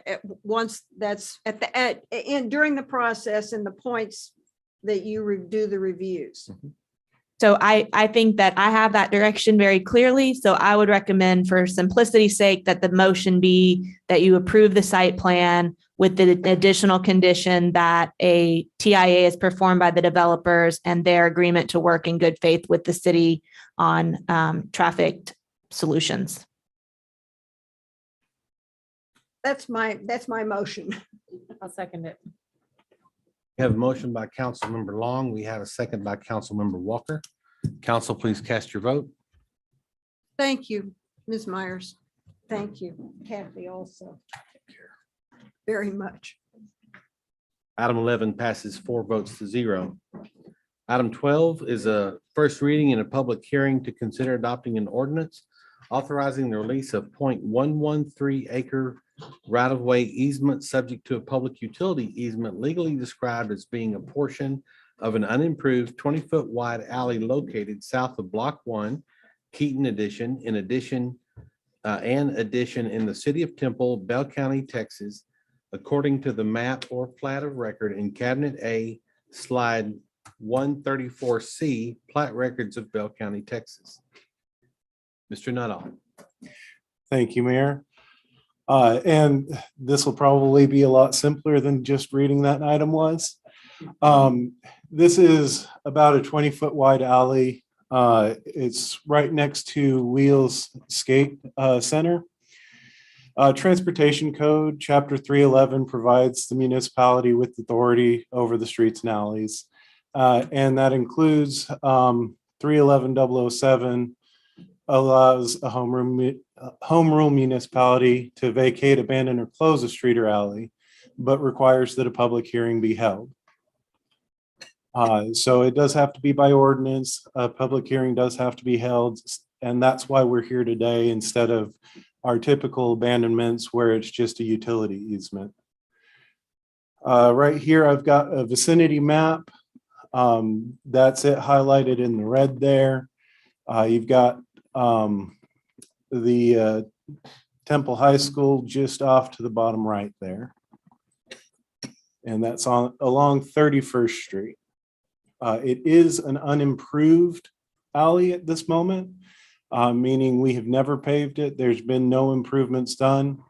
There was, however, when we looked at it, an 8-inch water line located within the alley. So that kind of put a hold on this when we first got the request, but we worked with Public Works and they said, well, maybe if we can just get a public utility easement. So we provided that option to all utilities. All utilities had no objections to abandoning the alley as long as we maintained a public utility easement over the entire alleyway. That would still allow the Wheels Skate Center to do what they were proposing. They're looking to actually expand their parking there and use that alleyway to provide that parking area. So the staff recommendation is that we approve abandonment of the unimproved alley, subject to a public utility easement covering the alley. And I'm here if you have any questions. Don't anyone ask about traffic impact study. Any questions for Mr. Nuttall? I can tell you, Mayor, this will not increase traffic, seeing as it's unimproved. If it did, you're fired. Okay, all right, very good, sorry. So this item subject to a public hearing. Anyone wishing to speak on this item may do so. Alan, you look eager. It's 8:15. Alan Lytle, 504 Paseo del Plata. Do we actually own the street? And are we giving it to them or are we going to get paid for it? The answer to that is we will actually get paid for it. We are required to, by ordinance, to sell these. So we do have an evaluation on the property. And if this passes, we will send them the bill. And if they pay for it, then we give them the deed. There you go, nice and clean. Anyone else wishing to speak on this item? Anybody on the virtual platform? I'll close the public hearing on item 12. Council entertain a motion. Make a motion for approval. Okay, second. We have the quickest motion by Mayor Pro Tem Morales. We have a second by Councilmember Walker. Council, please cast your vote. Item 12 passes 4 votes to 0. Item 13 is to consider adopting a resolution approving the final plat of Oscar Estates, an 18.909 plus or minus acre, 2-lot, 1-block residential subdivision with a developer requested exception to UDC section 8.1.3 regarding fire hydrants located in the extraterritorial jurisdiction of the city of Temple, Bell County, Texas, addressed as 3866 and 3930 Riggs Road. Mr. Chandler. All right. Thank you, Mayor. And this is the last one. Looks like I'm good at clearing out a council chamber. So here we go. I think I did that, not you. This Riggs Road, this is in our eastern extraterritorial jurisdiction. And here you can see the site. And so it's 18.9 acres, 2 residential lots, ETJ, so there's no zoning. And there's an existing residence on lot 1 and 2 existing 4-unit apartment buildings on lot 2. Access is solely onto Riggs Road, 53 to 55 feet of right-of-way that are currently existing. Ultimately, there are 3 feet of right-of-way that need to be dedicated to meet Bell County standards, and they're doing that. Drainage, no drainage changes are anticipated due to the fact that these are existing conditions. And no sidewalks, no park fees at this location, the ETJ. Water, there's an existing 2-inch City of Temple water line that would not support the fire hydrants, and thus the reason for the exception before you. Conditions for the fire hydrant exemption not satisfied, just that's the administrative exemption due to the fact that this is on city water.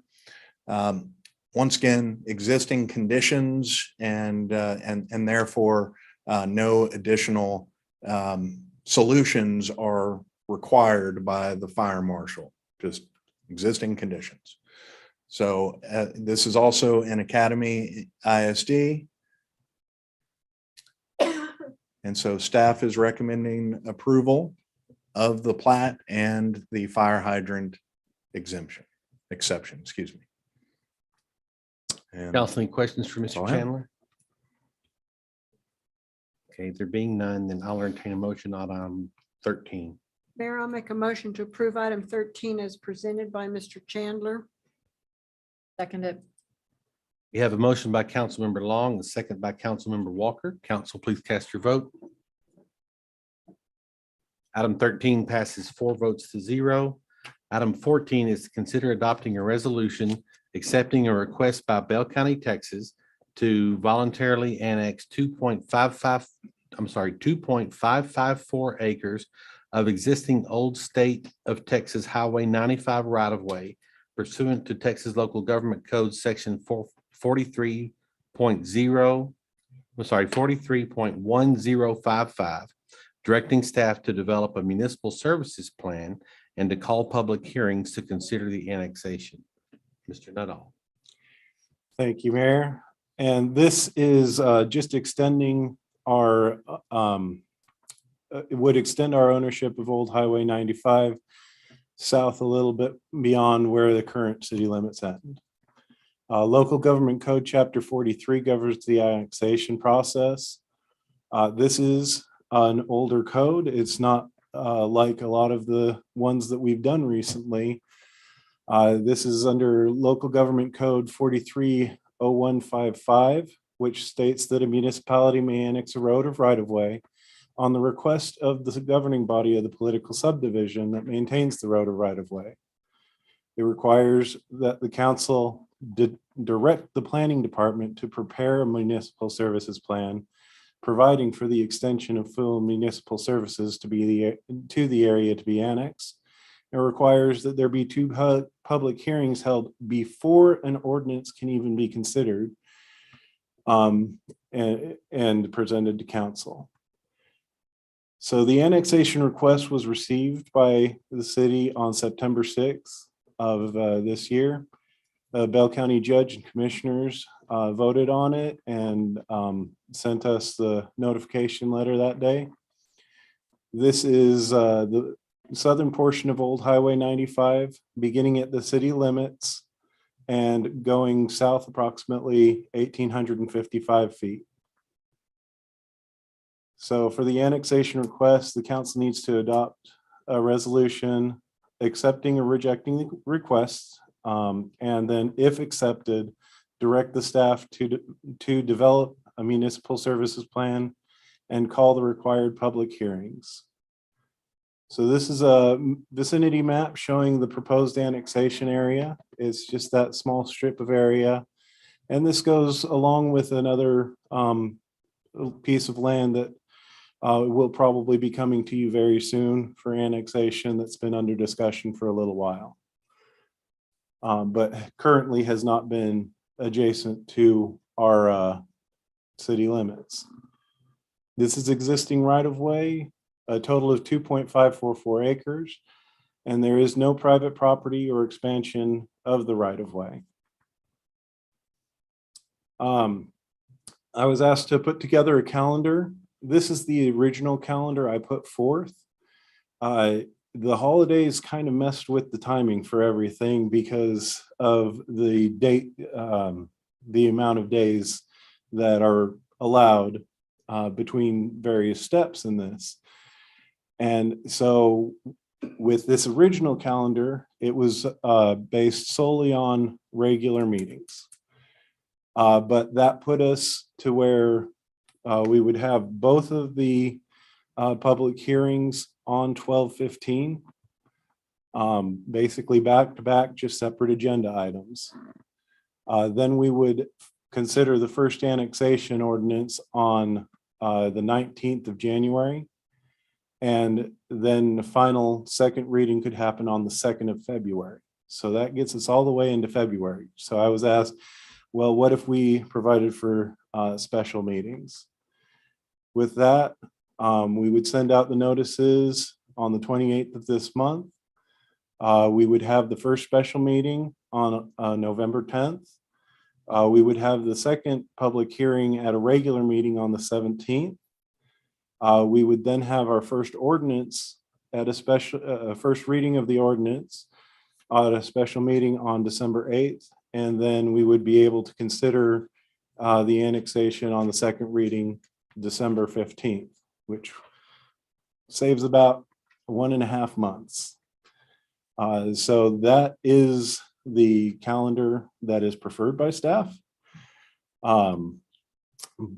But we did want to present you with both options.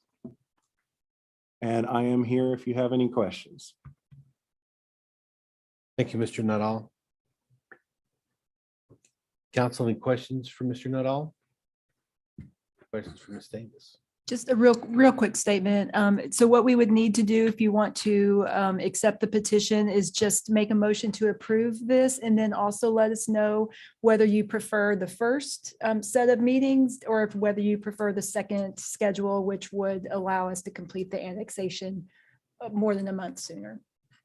And this is, I think, as Kyle mentioned, this is what's necessary to make another development that's been kind of lagging, be able to move along. Very good. Council, I'll entertain a motion on item 14. So and if I understand correctly, then I want to make a motion to move forward with the most expeditious way we can get this settled. It has been lagging for a while. Second. Yes, second And I'll schedule, please. second that motion. We have a motion by Councilmember Walker. We had a second by Mayor Pro Tem Morales. Council, please cast your vote.